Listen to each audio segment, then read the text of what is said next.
السلام عليكم ورحمة الله وبركاته أبطال الصف الثالث الثانوي، يا رب تكونوا بخير. إن شاء الله هنبدأ مع بعض النهاردة بداية شرح أهم أفكار وأهم هنعمل تلخيص كده للباب الأول. بسم الله والحمد لله ولا حول ولا قوة إلا بالله، اللهم صل وسلم وبارك على سيدنا محمد. صلى على النبي. يلا يا أبطال بسم الله. إن شاء الله في البداية زي ما قلت لك هنشرح أهم النقاط اللي موجودة في الباب الأول، والباب الأول عندنا بيتكلم عن حاجة اسمها العناصر الانتقالية. طيب محتاجين في البدايه خالص كده اذكرك يا اولاد ان احنا كان عندنا الجدول الدوري مكون من مجموعه من الفئات. مجموعه الفئات كان عندنا فئه اسمها الفئه اس وفئه اسمها الفئه بي، ودول درسناهم في السنه اللي فاتت اللي هي سنه ثانيه ثانوي. ان شاء الله السنه دي محتاجين نتكلم عن حاجه اسمها العناصر الانتقاليه، والعناصر الانتقاليه عندنا فيها فئتين. عندنا فئه اسمها الفئه دي، والفئه دي يا اولاد موجوده فين؟ موجوده في وسط الجدول، ودي اصلا هي موضع الدراسه بتاعتنا اللي احنا هنسميها العناصر الانتقاليه الرئيسيه. وعندنا فئه ثانيه يا اولاد اسمها الفئه اف، والفئه اف هي تسمى الانتقاليه الداخليه، انما دي تسمى الانتقاليه الرئيسيه. طيب احنا قلنا الانتقاليه الرئيسيه هي عناصر الفئه دي موجوده فين؟ موجوده في وسط يا اولاد؟ موجوده في وسط الجدول. انما عندنا العناصر الانتقاليه الداخليه اللي هي عناصر الفئه اف دي موجوده بقى فين؟ موجوده اسفل الجدول. طيب قال لي يا اولاد اصلا في البدايه هو الجدول الدوري عباره عن كام عنصر؟ قال لي والله الجدول الدوري كل العناصر اللي فيه تقريبا كام؟ 118 عنصر. طب ال 118 عنصر دول اللي موجودين حاليا او اللي اكتشفوا لغايه دلوقتي. طيب العناصر الانتقاليه بقى هي من الانتقاليه؟ ما تقوليش الدي، لا احنا اتفقنا الانتقاليه هي الدي الدي والاف، بس واحده هنسميها انتقاليه رئيسيه وواحده هنسميها انتقاليه داخليه. العناصر الانتقاليه بقى عامه عددها قد ايه يا اولاد؟ قال لك عددها اكتر من 60 عنصر. طب هو العناصر كلها كانت كام؟ 118. قال لي الانتقاليه اكتر من 60، يعني كده يا اولاد اكتر من اكتر من نصف العدد المعروف، لان العدد المعروف كام؟ 118. الانتقاليه قد ايه؟ اكتر من 60، يبقى اكتر من نص عدد العناصر تعتبر عناصر انتقاليه. بس ما تقوليش انتقاليه رئيسيه، تقول لي انتقاليه، لان الانتقاليه دي تشمل حاجتين، يا اما انتقاليه رئيسيه يا اما انتقاليه داخليه. طيب احنا موضوعنا او الباب بتاعنا بيتكلم عن حاجه اسمها العناصر الانتقاليه الرئيسيه، اللي هي عناصر الفئه دي اللي موجوده فين يا استاذ؟ موجوده وسط الجدول الدوري. طب الفئه دي بقى عندها كام عمود يا اولاد؟ قال لي تتكون الفئه دي من 10 اعمده رئيسيه. 10 اعمده بالشكل ده. طب هي ليه 10 اعمده؟ قال لي والله لان الفئه دي يا اولاد بنتتبع فيها امتلاء المستوى الفرعي مين؟ دي، يعني بنبني فيها المستوى الفرعي دي. وانت من سنه ثانيه عارف ان المستوى الفرعي دي عباره عن كام اوربيتال؟ 5 اوربيتالات. طب يا استاذ هو الاوربيتال الواحد كان بيتشبع بكام؟ كان بيتشبع ب2 الكترون. طيب انت عندك 5 كل واحده يتشبع ب2، يبقى كده الخمسه يتملوا بكام؟ ب10، يبقى دي بتتشبع ب10، علشان كده دي عندها كام عمود؟ 10 اعمده. يبقى ليه دي عندها 10 اعمده يا استاذ؟ اقول له علشان فيها كام اوربيتال؟ 5 اوربيتالات. والاوربيتال الواحد بيتشبع ب2 الكترون، يبقى مجموع الخمس اوربيتالات في 2 يبقى كام؟ 10 الكترونات. وبما انها بتتشبع ب10 الكترونات يبقى تتكون من كام عمود؟ 10 اعمده. ركز انا بقول 10 اعمده مش 10 مجموعات. 10 اعمده وليس 10 مجموعات. طيب قال لي يا اولاد اهو المستوى الفرعي دي يتكون من 5 اوربيتالات، والخمس اوربيتالات بيتملوا بكام الكترون؟ 10 الكترونات. تتميز ارقامها او تتميز مجموعاتها يا اولاد بالحرف مين؟ بي. يعني مثلا عندنا اول عنصر فيها هو عنصر السكنديوم. السكنديوم ده 21 اما نوزعه هنتلاقي مثلا كام يا اولاد؟ هتلاقي ارجون كام؟ ارجون 18 4s2 3d. انت عندك هنا 18 زود عليهم 2 يبقى 20. انت بتوزع عدد كام؟ 21. يبقى هنا في كام يا اولاد؟ 1. طيب اجمع الالكترونات اللي في الاس 2 مع اللي في الدي يبقى كام؟ 2 زائد 1 يبقوا مجموعهم 3. يبقى المجموعه 3، بس احنا اتفقنا بنميزها بالحرف بي. يبقى السكنديوم موجود في مجموعه اسمها المجموعه 3 بي. طيب بقول لي يا اولاد الفئه دي كلها بتتميز بالحرف بي باستثناء مجموعه واحده هي المجموعه الثامنه. المجموعه الثامنه دي بتضم 3 عناصر، هو العنصر الحديد وعنصر الكوبالت وعنصر النيكل. والعناصر دي يا اولاد كلها في مجموعه واحده اسمها المجموعه الثامنه، ودي المجموعه الوحيده التي لا تميز بالحرف بي. يبقى انا عندي الفئه دي كلها مجموعاتها بتاخد الحرف بي ما عدا المجموعه كام يا اولاد؟ ما عدا المجموعه الثامنه. طب المجموعه الثامنه دي بتتكون من كام عمود يا استاذ؟ 3 اعمده رئيسيه. عامه دي الوحيده اللي بتتكون من 3 اعمده، لان احنا المفروض كل مجموعه من عمود واحد، كل مجموعه من عمود واحد ما عدا مجموعه واحده بتتكون من 3 اعمده هي المجموعه الكام؟ المجموعه الثامنه. طب بتضم العمود الكام يا اولاد؟ بتضم العمود الثامن والتاسع والعاشر اللي هو الحديد والكوبالت حديد وكوبالت ونيكل. وتختلف المجموعه الثامنه عن باقي المجموعات بتاعه الجدول، حيث قلنا يا اولاد التشابه بين عناصرها الافقي، يعني التشابه اللي بالشكل ده اكبر ما بين التشابه يا اولاد؟ الراسي. يبقى لما يجي لطلبه ازهر ويسالك ما هي المجموعه اللي التشابه بين عناصرها الافقيه اكبر ما بين التشابه اللي بين عناصرها الرئيسيه. يبقى دي المجموعه الكام؟ دي المجموعه الكام يا مستر؟ هي المجموعه الثامنه. طيب المجموعه الثامنه دي اللي قلنا فيها كام عنصر؟ 3 عناصر اللي هم عنصر الحديد والكوبالت والايه؟ والنيكل. يكون يا اولاد اهو، يبقى يكون التشابه بين عناصرها الافقيه اكتر ما بين التشابه اللي بين عناصرها الايه؟ المفروض ان اي مجموعه طبيعي ان التشابه الرأسي بيكون اكبر، ما عدا مجموعه واحده اللي هي المجموعه كام؟ المجموعه الثامنه التشابه فيها الافقي اكبر ما بين التشابه الايه؟ الرأسي. طيب المجموعه بقى يا اولاد او الفئه دي عندنا اللي احنا بنتكلم عليها بنقسمها لكام سلسله؟ بنقسمها 4 سلاسل. هيبقى عندنا السلسله اسمها السلسله الانتقاليه الكام؟ الاولى والثانيه والثالثه والرابعه. طب يا استاذ هو احنا ليه قلنا سلسله ما قلناش دوره؟ مع ان المفروض احنا بنقول الرئيسيه اسمها مجموعه والافقيه اسمها دوره. طب ليه دي ما قلناش عليها دوره؟ قال لي لانها جزء من الدوره. يبقى لو خدنا جزء بس من الدوره بنسميه سلسله، لو خدنا جزء من الدوره بنسميه سلسله. طيب صلى على النبي. يبقى احنا يا اولاد عندنا السلسله الاولى، السلسله الاولى موجوده في الدوره كام؟ الرابعه. ركز يا مستر كده بعد اذنك معايا، احنا بنقول الدوره كام؟ الدوره الرابعه. طيب السلسله كام؟ يبقى كده السلسله رقمها اقل من الدوره بكام؟ 3. هي الدوره كام؟ الرابعه. نقص من الدوره الرابعه 3 يبقى السلسله كام؟ الاولى. طيب هي السلسله الثانيه موجوده في الدوره كام؟ الدوره الخامسه. نقص منها 3 يبقى السلسله كام؟ الثانيه. طيب دي الدوره كام؟ السادسه. لو نقصت من السته 3 يديك الدوره كام؟ طيب دي الدوره السابعه. طب الدوره السابعه دي لو نقصنا منها 3 تديني السلسله كام؟ يبقى انا كده فهمت حاجه. علشان اجيب رقم السلسله بنقص من رقم الدوره كام؟ نقص من رقم الدوره 3. طب افرض جاب لطلبه الازهر العكس، ما احنا برضو مش عايزين ننسى ده. ممكن يجي يقول له اذا علمت ان عنصر اللانثانيوم يقع في الدوره الثالثه، عفوا يقع في السلسله كام؟ الثالثه، فانه يتبع الدوره الكام؟ انت لما كنت بتجيب السلسله كنت بتنقص 3. طب لو جيت تجيب الدوره زود 3. يبقى لو قال لي السلسله الثالثه زود 3 يبقى الدوره كام؟ الثالثه او الدوره السادسه. يبقى احنا كده بنتكلم يا اولاد، انت كده عندك فكره، لو جاب لك السلسله بتزود 3 تجيب الدوره. طب لو اداك الدوره بتنقص 3 تجيب الايه؟ السلسله. طيب السلسله الاولى او احنا بقى كل سلسله محتاجين نعرف عنها ايه يا استاذ؟ قال لي والله كل سلسله محتاجين نعرف هي بتقع في الدوره كام؟ بملي فيها المستوى الفرعي كام دي؟ وبتبدا بعنصر مين؟ وتنتهي بعنصر مين؟ وحته بقى تكه زياده مني هقول لك تبدا بعد عنصر مين؟ ودي مش موجوده في كتب كتير، انت لازم تخلي بالك منها علشان لو جات لك في الاسئله لازم تركز ولازم تبقى عارفها. يبقى السلسله الانتقاليه الاولى عندنا حاجه اتكلم ان هي بتتبع فيها امتلاء المستوى الفرعي مين؟ 3 دي. حد يقول لي طب اشمعنى 3 دي يا استاذ؟ اقول له عشان السلسله الاولى زود 3 يبقى موجوده في الدوره الكام؟ الرابعه. يعني هتملي الاربعه اس. طب ما هو انت طالما هتملي الاربعه اس الدي اقل بواحد يبقى الكام دي؟ يبقى الثلاثه دي. يبقى اما اجي اقول لك السلسله الاولى تملي فيها المستوى الفرعي كام؟ تقول لي هملي المستوى الفرعي 3 دي. طب اشمعنى 3 دي؟ تقول لي عشان هي الدوره الرابعه يا استاذ، وطالما الدوره الرابعه يبقى الاربعه اس والدي اقل من الاس بكام؟ بواحد. طيب اهو تقع في الدوره الكام؟ الرابعه. تبدا بمين لازم يتحفظ؟ يبقى تبدا بعنصر السكنديوم، والسكنديوم عدده الذري لازم يتحفظ كام؟ 21. الكلام ده انت عارفه اكيد. وتنتهي بعنصر مين؟ الخرسين اللي هو عدده الذري 30. طب بص بقى الحته الحلوه دي، تبدا بعد مين؟ هو مين اللي بتبدا بيه؟ السكنديوم. السكنديوم عدده كام؟ 21. طب مين اللي قبله؟ مين اللي 20؟ هو عنصر الكالسيوم.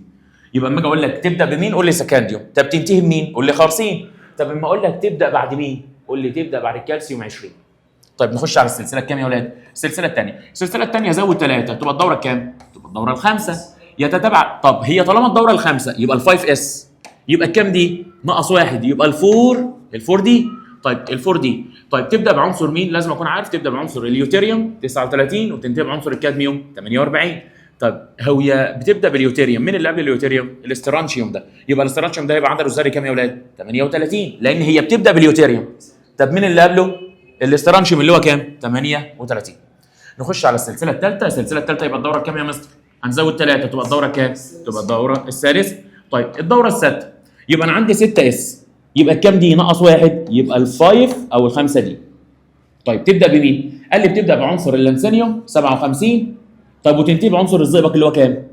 طب هي طالما بتبدا باللانثانيوم 57 يبقى مين اللي قبله؟ 56 اللي هو عنصر مين؟ الباريوم. يبقى اما اجي اقول لك تبدا بمين؟ قول لي هي بتبدا باللانثانيوم وتنتهي بزئبق بس بتبدا بعد الباريوم. يبقى هو اللانثانيوم 57 يبقى الباريوم ده اللي هو كام يا اولاد؟ اللي هو 56. طب السلسله الانتقاليه الرابعه مش محتاج تعرف تبدا بمين وتنهي بمين على طول، بس انت محتاج تعرف هي بتبدا بعد مين.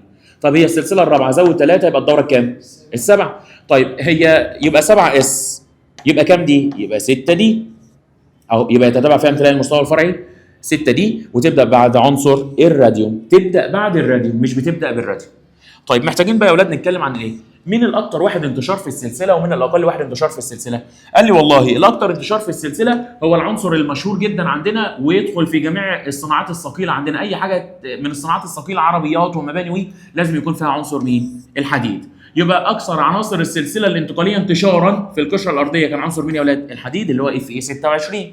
طيب اقل واحد في الانتشار هو عنصر مين؟ السكنديوم. يبقى اما اجي اقول لك اكثر عنصر في الانتشار في القشره يبقى هو الحديد. طب الاقل انتشار يبقى هو عنصر السكنديوم. نخش بعد كده على اهم الخصائص او الاهميه الاقتصاديه والتركيب الالكتروني لعناصر السلسله الانتقاليه كام؟ الاولى انت عليك دراسه السلسله الاولى اللي هي، طب ما اقف كده وحاول ترجع الذاكره معايا، كانت بتبدا بمين؟ كانت بتبدا بالسكنديوم وتنتهي بالخرسين 30، تبدا سكنديوم 21 وتنتهي بالخرسين كام؟ 30. طب هي بتبدا ب 21 يبقى اللي قبل ال 21 ال 20 اللي هو عنصر مين؟ الكالسيوم. برافو عليك. طيب يبقى العنصر الاول يا اولاد عندنا هو عنصر السكنديوم اللي عدده الذري كام؟ 21. لما نوزع على 21 يبقى ارجون كام؟ ارجون 18. طب 21 خدنا منهم 18 يبقى متفضل معايا كام؟ 3. الفور اس بتشيل 2. طب انت هنا كان 18 وخدت 2 يبقى كده بقوا كام؟ 20. انت بتوزع 21 يبقى دي يتفضل فيها كام؟ دي يتفضل فيها 1. طب هي كده دي عندها الكترونات مفرده ولا لا؟ في واحد واقف لوحده يبقى عندها الكترونات ايه؟ مفرده. طب تعالى اما ناخد نبذه بسرعه عنه. هو احنا لسه قايلينها في الصفحه اللي قبلها على طول، هو كان مين الاكثر انتشار؟ الحديد. طب مين الاقل انتشار؟ هو ده اللي هو عنصر مين؟ اللي هو عنصر السكنديوم. يبقى اقل عناصر السلسله الانتقاليه الاولى تواجدا او انتشارا في القشره الارضيه هو عنصر السكنديوم. طب استخداماته هو قليل بس استخداماته كتير ومهمه جدا. زي ايه بقى؟ قال لي والله لو احنا عندنا ماتش كوره والماتش ده بيتلعب بالليل، طب الماتش الكوره اللي بيتلعب بالليل ده احنا عايزين اضاءه قويه، ينفع المصابيح بتاعتنا العاديه دي؟ ما تنفعش. محتاجين كشافات معينه، الكشافات المعينه دي بتنتج ضوء عالي الكفاءه زي ضوء الشمس. هي اكيد مش هتبقى ضوء الشمس بس اعلى كفاءه، يعني بتدينا اعلى كفاءه. اللي هي مين بقى؟ بيقول لي يضاف السكنديوم ده الى مصابيح اسمها مصابيح ابخره الايه؟ الزئبق، لانتاج ضوء عالي الكفاءه يشبه ضوء الشمس. يستخدم بقى في التصوير الليلي، يستخدم في كشافات الملاعب، كشافات المطارات وهكذا. طيب كمان في سبيكه للسكنديوم ده. السكنديوم بيعمل سبيكه مع الالومنيوم تستخدم في صناعه الطائرات الميج الايه؟ المقاتله. طب انا عايز اعمل طياره مقاتله، تتوقع يبقى انا محتاجها خفيفه ولا ثقيله؟ خفيف. طب محتاجها قويه متينه ولا ضعيفه؟ متينه. يبقى السبيكه بتاعه الالومنيوم مع السكنديوم تتميز بقوتها وشده صلابتها وخفيفه. يبقى خفيفه وقويه ومتينه. يبقى الالومنيوم والسكنديوم بتديني سبيكه تتميز بالمتانه والخفه. هي متينه تتحمل الدرجات الحراره العاليه وهكذا، وفي نفس الوقت خفيفه لان انا عايز حاجه حربيه، عايز حاجه خفيفه جدا في الجو. طيب نخش على العنصر الثاني، هو عنصر مين؟ التيتانيوم. التيتانيوم ده عدد الذري كام؟ 22. لما نيجي نوزع يبقى ارجون كام؟ 18. الاس اتفقنا الاس بتشيل كام؟ 2، ما بتشيلش الا 2. طب 18 و2 يبقى كام؟ 20. انا بوزع كام؟ يبقى يفضل لي دي كام؟ 2. يتوزعوا مفرد تبع قاعده اسمها قاعده هوند من السنه اللي فاتت ثانيه سنه ولو انت لسه فاكر. طيب التيتانيوم ده ايه بيميزه؟ قال لي هو شديد الصلابه زي الصلب. يعني في الصلب هو او في القوه والمتانه هو زي الصلب. طيب بس بيتميز عن الصلب في حاجه ان هو اقل منه ايه؟ اقل منه كثافه. يبقى لما يجي طلبه ازهر ويسالك في سؤال كده يبقى من ضمن السؤال ان هو عنصر شديد الصلابه كالصلب ولكنه اقل منه كثافه، يبقى انت دماغك راحت لعنصر مين؟ التيتانيوم. مش هيجي يقول لك كده، يعني مش هيجي يقول لك عنصر اكتر صلابه او شديد الصلابه كالصلب ولكنه اقل منه كثافه. مش هيجي يطلب منك انك تقول تيتانيوم، بس يقول لك احد مركباته تستخدم في حمايه البشره من اشعه الشمس. ايه هو اسم المركب؟ هتقول له والله يبقى اسم المركب هو مين؟ اهو ثاني اكسيد الايه؟ ثاني اكسيد التيتانيوم. او ممكن ما تجيلكش كده يقول لك فما عدد تاكسد التيتانيوم في المركب ده؟ هتقول لي عدد تاكسد؟ ما انت عندك هنا 2 اكسجينه، الاكسجينه الواحده بكام؟ بسالب 2. طب هم كام اكسجينه؟ 2. يبقى 2 في سالب 2 بسالب 4. هقول له والله اهو يبقى التي اي زائد اتفقنا 2 اكسجينه في الاكسجينه الواحده بكام؟ سالب 2. كل ده بساويه بالصفر عشان احسب حاجه اسمها الايه؟ عدد التاكسد. 2 في سالب 2 بسالب 4. هنوديها الجنب الثاني تبقى بموجب كام؟ 4. يبقى لما يجي يسالك عدد تاكسد التيتانيوم في مركب ثاني اكسيد التيتانيوم يبقى عدد التاكسد بموجب كام؟ موجب 4. ما كانش موضوعنا بس انا حبيت اقول لك فكره سؤال برضه. التيتانيوم ده قلنا هو شديد الصلابه كالصلب ولكنه اقل منه ايه؟ كثافه. طيب بيعمل ايه كمان؟ بيحافظ على متانته في درجات الحراره الايه؟ العاليه. قال لي ده بيتحمل درجات الحراره المرتفعه جدا. طب عشان كده بيدخل في عمليات زراعه، ماشي ده حاجه. عشان كده بنعمل منه ايه؟ بنعمل منه الطائرات والمركبات الايه؟ الفضائيه، عشان سبيكه التيتانيوم مع الالومنيوم تتميز ان هي ايه؟ تتحمل درجات الحراره المرتفعه جدا. تتحمل يعني مش بتنصهر بسهوله. طيب التيتانيوم ده كمان بيستخدم في ايه؟ قال لي التيتانيوم ده يستخدم في زراعه الاسنان والمفاصل الصناعيه او في الاطراف الصناعيه. طب ليه؟ قال لي والله علشان الجسم لا يلفظه. يعني ايه؟ الاجسام المناعيه اللي في جسمنا مش بتروح تهاجمه. ليه؟ هو حاجه الجسم بيتقبلها عادي. يبقى لما اجي اقول لك عنصر التيتانيوم يستخدم في زراعه الاسنان والمفاصل او الاطراف الصناعيه، علل هتقول لي لان الجسم لا يلفظه. الجسم مش بيكرهه، الجسم بيتقبله عادي وبيدخل الجسم ولا كأن حصل اي مشكله. يبقى لان الجسم لا ايه؟ لان الجسم لا يلفظه ولا يسبب اي تسمم للجسم. اهم مركباته قلنا ثاني اكسيد الايه؟ التيتانيوم. البنات بتحب المركب ده جدا، ده المركب ده حبيب قلبنا ده، او حبيب قلبكم انتوا بقى، حبيب قلبنا احنا ليه؟ حبيب قلبكم انتوا. ثاني اكسيد التيتانيوم ده يدخل في تركيب مستحضرات الايه؟ ركز بالله عليك هنا، مستحضرات الايه؟ الحمايه. مستحضرات الحمايه دي اللي هي مين بقى؟ اللي هي الصن بلوك. قبل ما تنزل كده غر اللهم بارك. يبقى ثاني اكسيد التيتانيوم ده هو يدخل في تركيب ايه؟ مستحضرات الحمايه من اشعه الشمس اللي هي الايه؟ اللي هي الصن بلوك. طيب ندخل بعد كده على ايه بقى؟ العنصر اللي بعده وهو عنصر الفاناديوم او الفانديوم. ده عدده الذري 23. التوزيع بقى خلاص اعتقد ما فيهوش مشكله. طب الفانديوم او الفاناديوم ده اللي بيميزه ان هو سابقته مع الصلب. مع مين؟ سابقته مع الصلب. هو المقصود بسابقته اللي هو مين؟ اللي هو الفاناديوم مع الصلب. هو مين الصلب؟ قال لك الصلب ده عباره عن حديد ومعاه كربون. الصلب عباره عن حديد ومعاه كربون. يعني كده السبيكه دي اللي هي عباره عن فاناديوم وصلب تستخدم في صناعه ايه؟ اللي تستخدم في صناعه زنبركات السيارات. زنبركات السيارات اللي هي الايه؟ المساعدين اللي بتتحمل الصدمات. انا دلوقتي حصل في مطب كبير او طب انا دلوقتي العربيه اترزعت، لو المساعدين او اللي هي زنبركات السيارات دي مش موجوده هيحصل مشاكل للعربيه. يبقى ده تحمل الصدمات. طب هي العربيه تقيله، طب الصدمه دي لو الزنبرك ده ما كانش قوي كان هيحصل له ايه؟ هيتاكل او هيتكسر. طيب يبقى انا عايز السبيكه دي تكون قويه جدا، فبعملها منين؟ بعملها من الفانيوم مع الصلب اللي هو حديد وايه؟ وكربون. ممكن افكار هنا تيجي ازاي؟ يقول لك زنبركات السيارات تصنع من سبيكه تتكون من كم عنصر انتقالي؟ كم عنصر انتقالي؟ يبقى 2 يا استاذ. من هي العناصر الانتقاليه؟ الفانيوم ده انتقالي وكمان الحديد ده انتقالي. طيب لو جه قال لي تصنع زنبركات السيارات من سبيكه تحتوي على كم فلز؟ 2 اللي هم الاثنين الانتقالي اللي هو الفانيوم والحديد. طيب سبيكه اللي بتصنع منها زنبركات السيارات تتكون من كام؟ من كم عنصر؟ بس يبقى 3 عناصر اللي هو الفاناديوم والكربون والحديد. اهم مركباته بقى هو مركب اسمه ايه؟ قال لي والله مركب اسمه خامس اكسيد الفاناديوم اللي هو V2O5. ده يستخدم في 4 حاجات. انا بسهل عليك حفظهم، بقول لك صبغه و3 حفاز. يبقى هم كام حاجه؟ 4 حاجات، صبغه و3 حفاز. طب صبغه في ايه؟ قال لي صبغه في صناعه السيراميك والزجاج و3 حفاز. 3 حفاز يبقى صبغه و3 حفاز. يبقى ما اقول لك خامس اكسيد الفاناديوم تقول لي صبغه و3 حفاز. طب ايه الصبغه؟ قلنا في صناعه الزجاج والايه؟ والسيراميك. طب عامل حفاز في ايه؟ قال لي اول حاجه عامل حفاز في صناعه الايه؟ بالله عليك تركز هنا. هو مش بقول لك بعمل منه مغناطيس، هو بس بيساعد وانا بعمل المغناطيس. يعني ما اجيش اسمع لك واقول لك الحاجات اللي بنعمل منها مغناطيس ما تقوليش خامس اكسيد الفاناديوم اقول لك انت حمار ما بتفهمش. هو مش بعمل منه مش هو المغناطيس، هو بس عامل حفاز. يعني ايه؟ يعني بيسرع عمليه تكوين المغناطيس. ماشي؟ طيب او هو عامل حفاز فبنسبه كبيره ده موجب هنا لان ده هيسرع الايه؟ هيحفز او هيسرع التفاعل. يبقى هو عامل حفاز في صناعه المغناطيس بس مش هو المغناطيس. يعني المركب ده مش هو المغناطيس. كمان عامل حفاز في تحضير حمض الكبريتيك. يجي يسال طلبه ازهر وما هي الطريقه؟ هتقول له طريقه الايه؟ التلامس. كمان عامل حفاز في تحضير حمض البنزويك وهو حمض عضوي والرمز بتاعه كان حلقه بنزين وعليها ايه؟ كان حلقه بنزين وعليها COOH. يبقى ده حمض مين؟ ده حمض البنزويك. طيب هيجي بعد كده العنصر الرابع عندنا وهو عنصر الكروم. الكروم ده عدده الذره 24 وده كان اول عنصر يشذ في التوزيع. ازاي يا استاذ؟ هقول له والله ده ارجون 18. ارجون كام؟ اهو خلينا نعمله احنا هنا براحتنا كده. ارجون 18.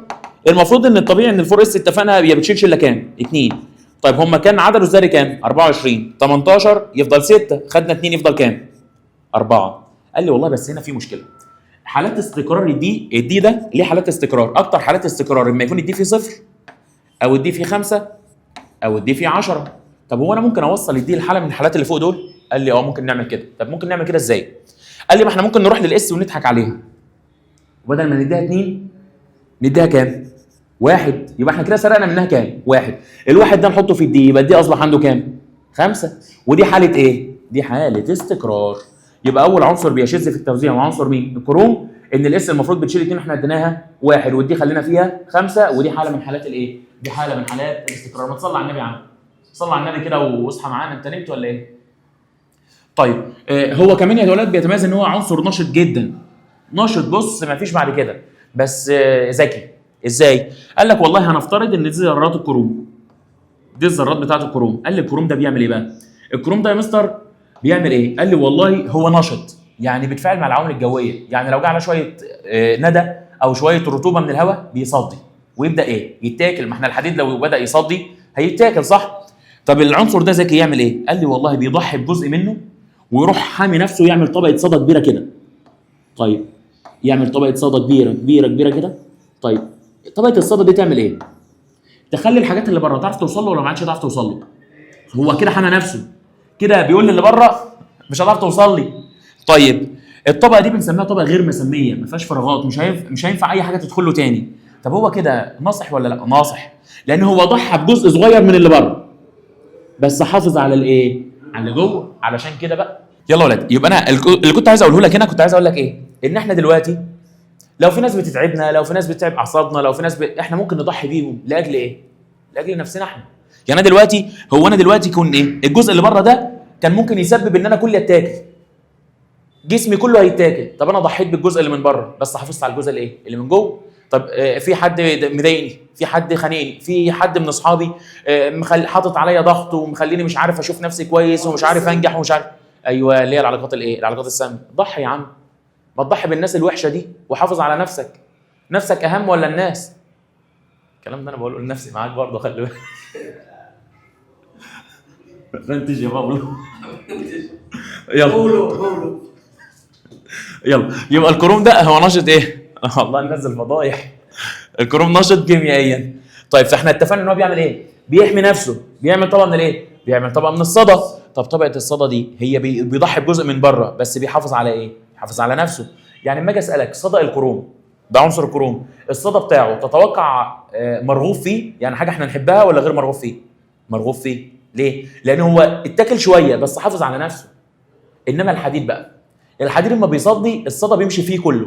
يبقى صدى الحديد مرغوب فيه ولا غير مرغوب فيه؟ غير مرغوب فيه. يبقى انت عندك في المنهج 2 صدى، صدى الكروم وصدى الحديد. مين مرغوب فيه؟ الكروم، عشان ده بيحافظ على نفسه من جوه. انما الحديد طالما صدى خلص، يبقى غير مرغوب ايه؟ غير مرغوب فيه. ما تشوف لنا منديل يا مستر معاك يا مستر والله. نطلع من الكادر والناس. مستر احمد بيسلم عليكم. على فكره مستر احمد هيمتحن معاكم على المحاضره دي بعد ما تنزل.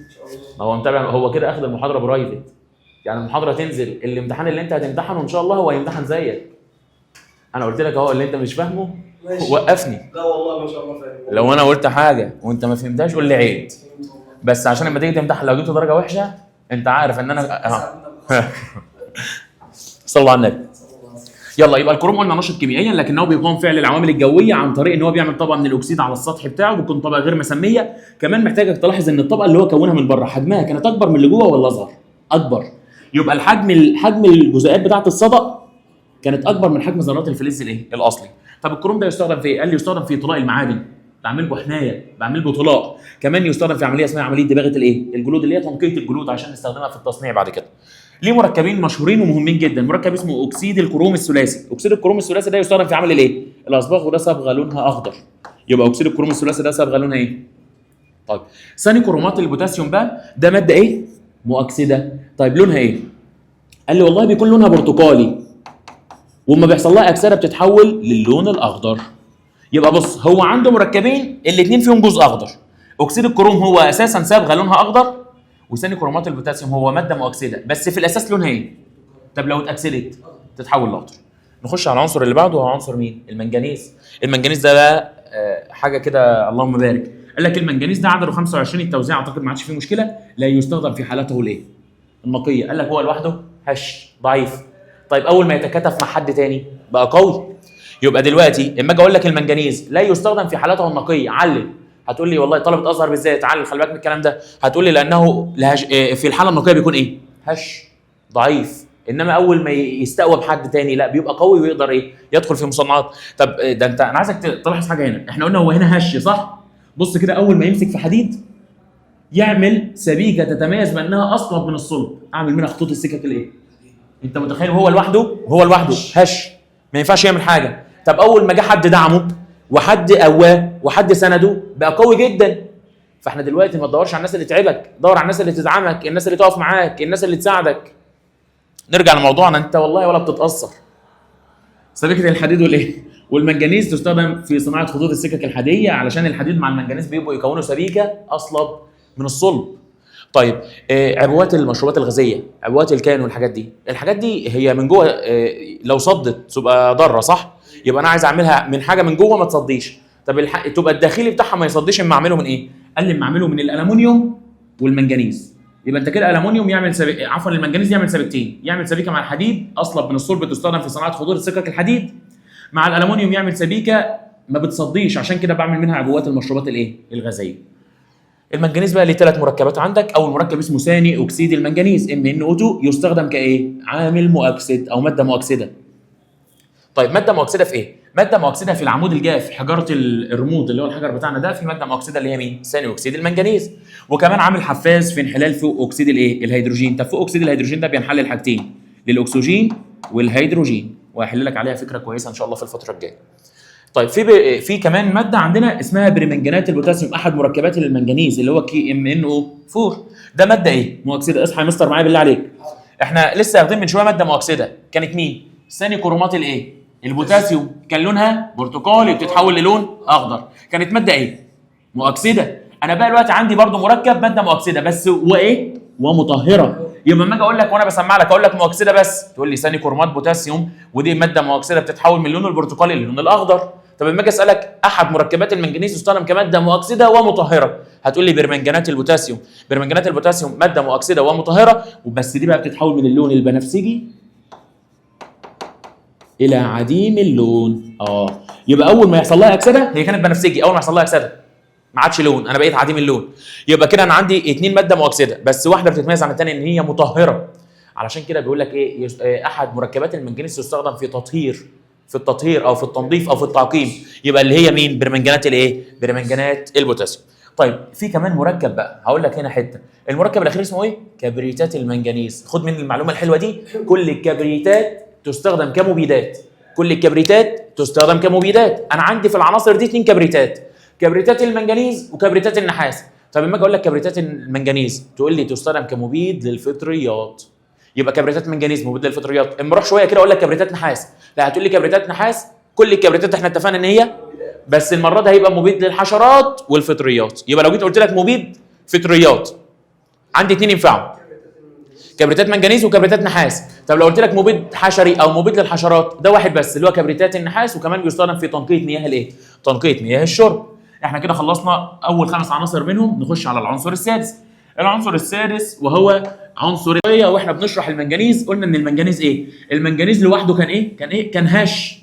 المنجنيز لوحده كان هش، بس لما كنا بنحط عليه شويه حديد كان بيقويه وبيديني سبيكه اصلب من الصلب بعمل منها خطوط السكك. طيب ما تيجي ما نخش على الحديد ده. الحديد هو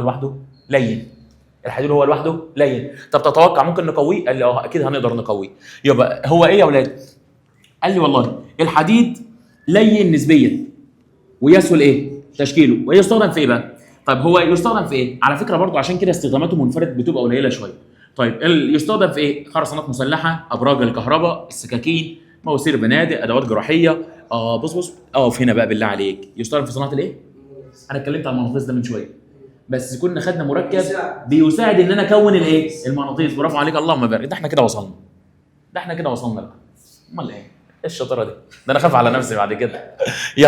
يبقى مين؟ يبقى كان عندنا مركب اسمه 5 اكسيد الفاناديوم، كان عامل حفاز في صناعه يبقى اما اجي اقول لك عامل حفاز في صناعه المغناطيس تقول لي ده احد مركبات الفاناديوم كان اسمه 5 اكسيد الفاناديوم. طب اما اجي اسالك مركب او عنصر بعمل منه المغناطيس تقول لي انا عندي 2، اولهم الحديد.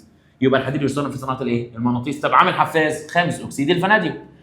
طيب كمان يستخدم كعامل حفاز في في صناعه غاز النشادر بطريقه هابر بوش، وتحويل الغاز المائي الى وقود سائل بطريقه اسمها فيشر تروبش. طيب محتاجين نخش على العنصر الثاني اللي بعمل منه المغناطيس. يبقى انت كده هيبقى عندك عنصرين تعمل منهم مغناطيس وعامل حفاز في صناعه المغناطيس. العنصر الثاني بقى اللي بصنع منه المغناطيس بيقول لي هو عنصر الكوبالت، يتشابه مع الحديد في ان كلاهما قابل يعني بعمل منهم مغناطيس. يبقى انت كده عندك عنصرين تعمل منهم مغناطيس. مين هم العنصرين اللي بتعمل منهم مغناطيس؟ حديد وكوبالت. طب مين اللي عامل حفاز في تحضير المغناطيس؟ خامس اكسيد الفاناديوم. طيب الكوبالت ده يستخدم في ايه؟ اهو رقم 1 المغناطيس، وكمان بطاريات السيارات الحديثه اللي هي بتكون ايه؟ جاف.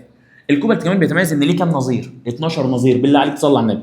12 نظير، بس النظائر دي اهمها هو مين؟ الكوبالت 60، وده نظير ايه؟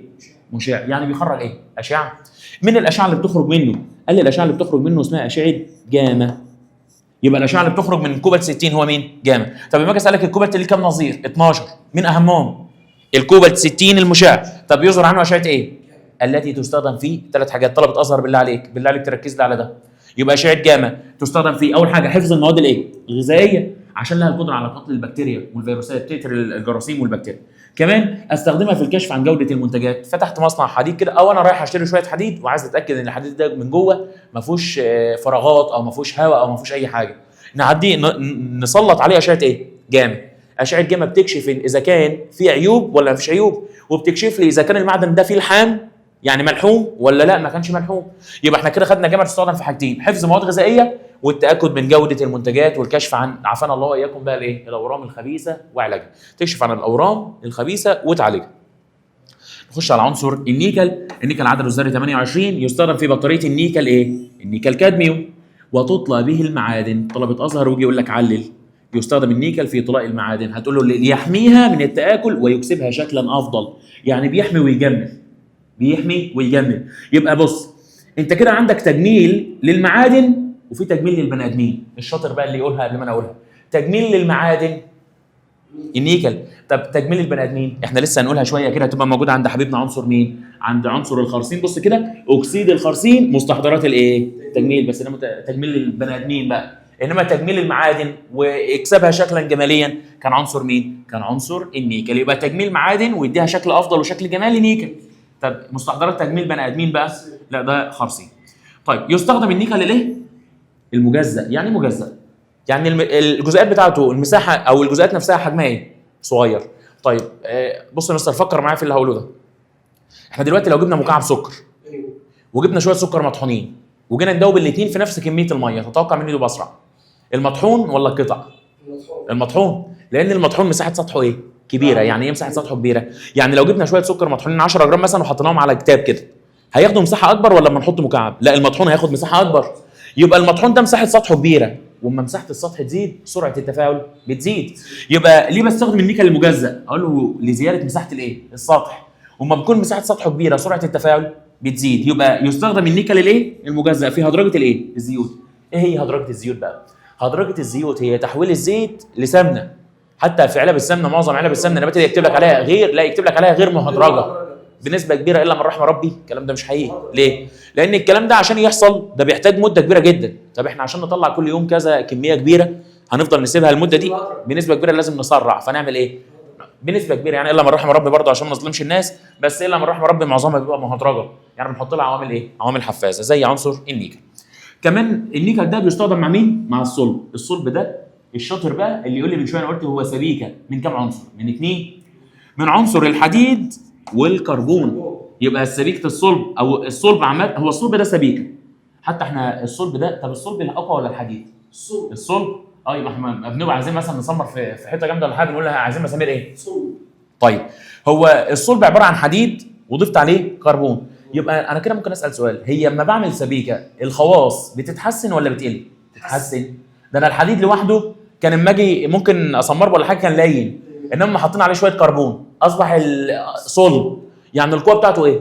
القوه بتاعته زادت. يبقى اما اجي اقول لك الصلب ده سبيكه حديد وكربون، بحط عليها عنصر مين؟ النيكل. طب لو حطينا النيكل على الصلب، قال لي بيديني سبيكه صلبه ومقاومه للايه؟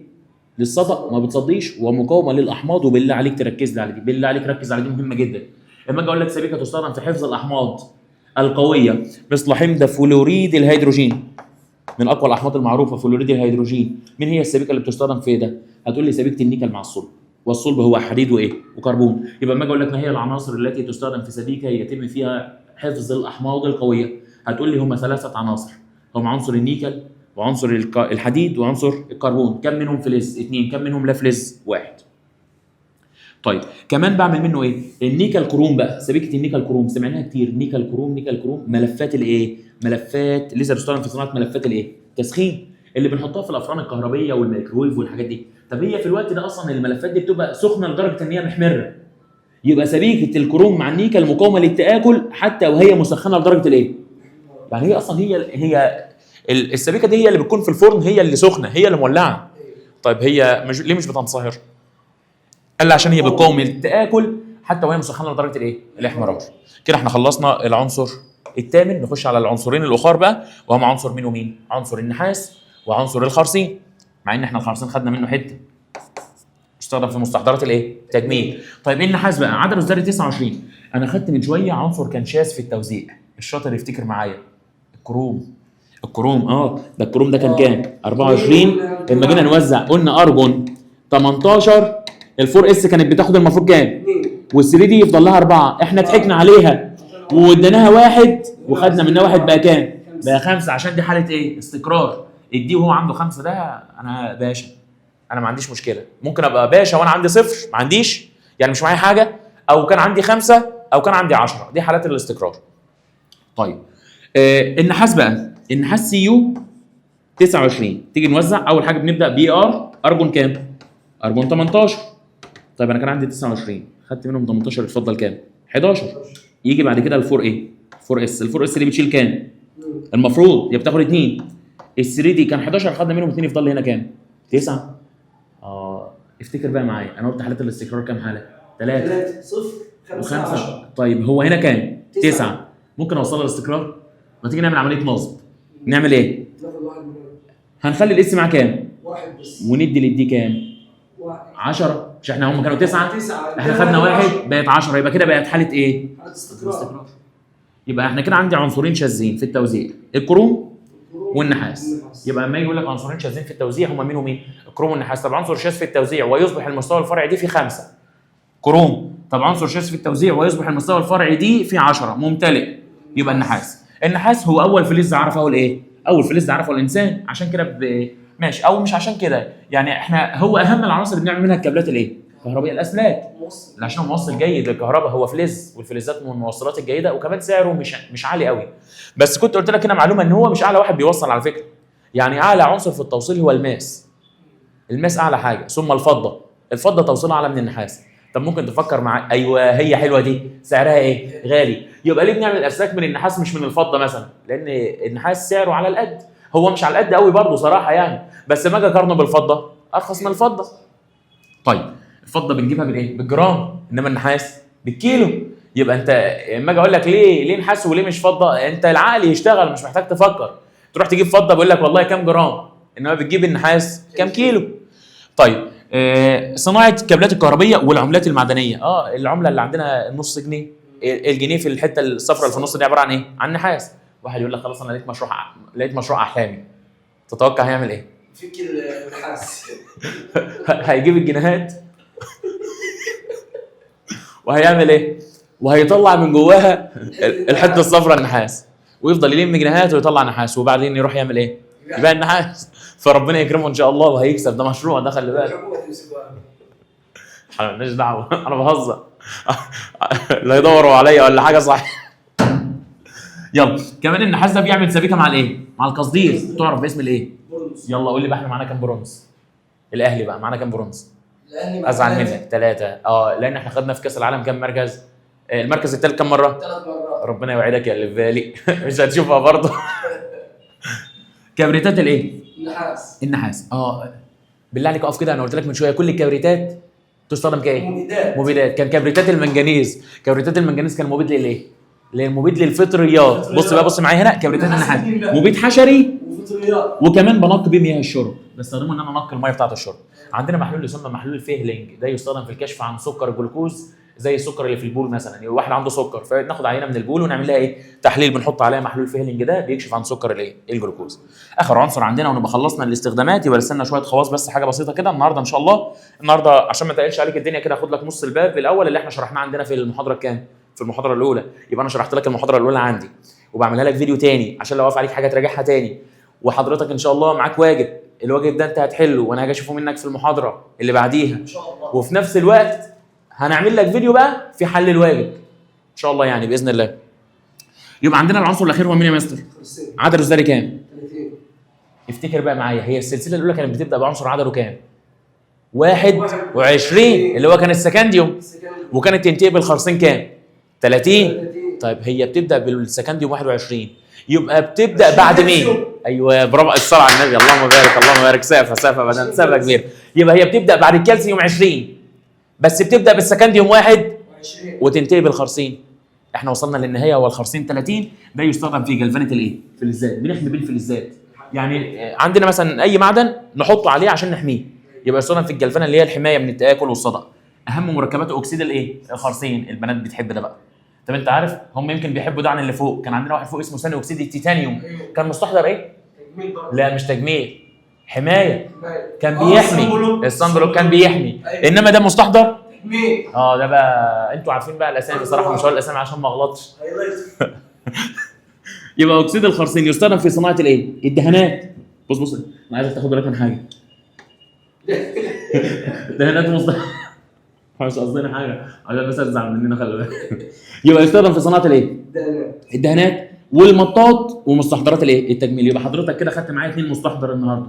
خدت مستحضر حمايه ثاني اكسيد التيتانيوم، خدت مستحضر تجميل اكسيد الايه؟ الخرسين. في الكيمياء العضويه لو لنا عمر بقى هناخد مستحضر ترطيب. هو اوقات كده يقول لك الحاجات المرطبه دي لو انت فاكر بيبقى فيها عنصر اسمه الجليسرين او فيها مركب جليسرين، مركب مش عنصر، مركب الايه؟ الجليسرين. يبقى في الكيمياء العضويه هناخد مركب يستخدم كمستحضر ترطيب يبقى هو الجليسرين. يبقى كده الثلاث مستحضرات اللي عندك في المنهج انا قلتهم لك في محاضره واحده. عندك مستحضر حمايه ثاني اكسيد التيتانيوم، عندك مستحضر تجميل اكسيد الخرسين، عندك مستحضر ترطيب هو الجليسرين.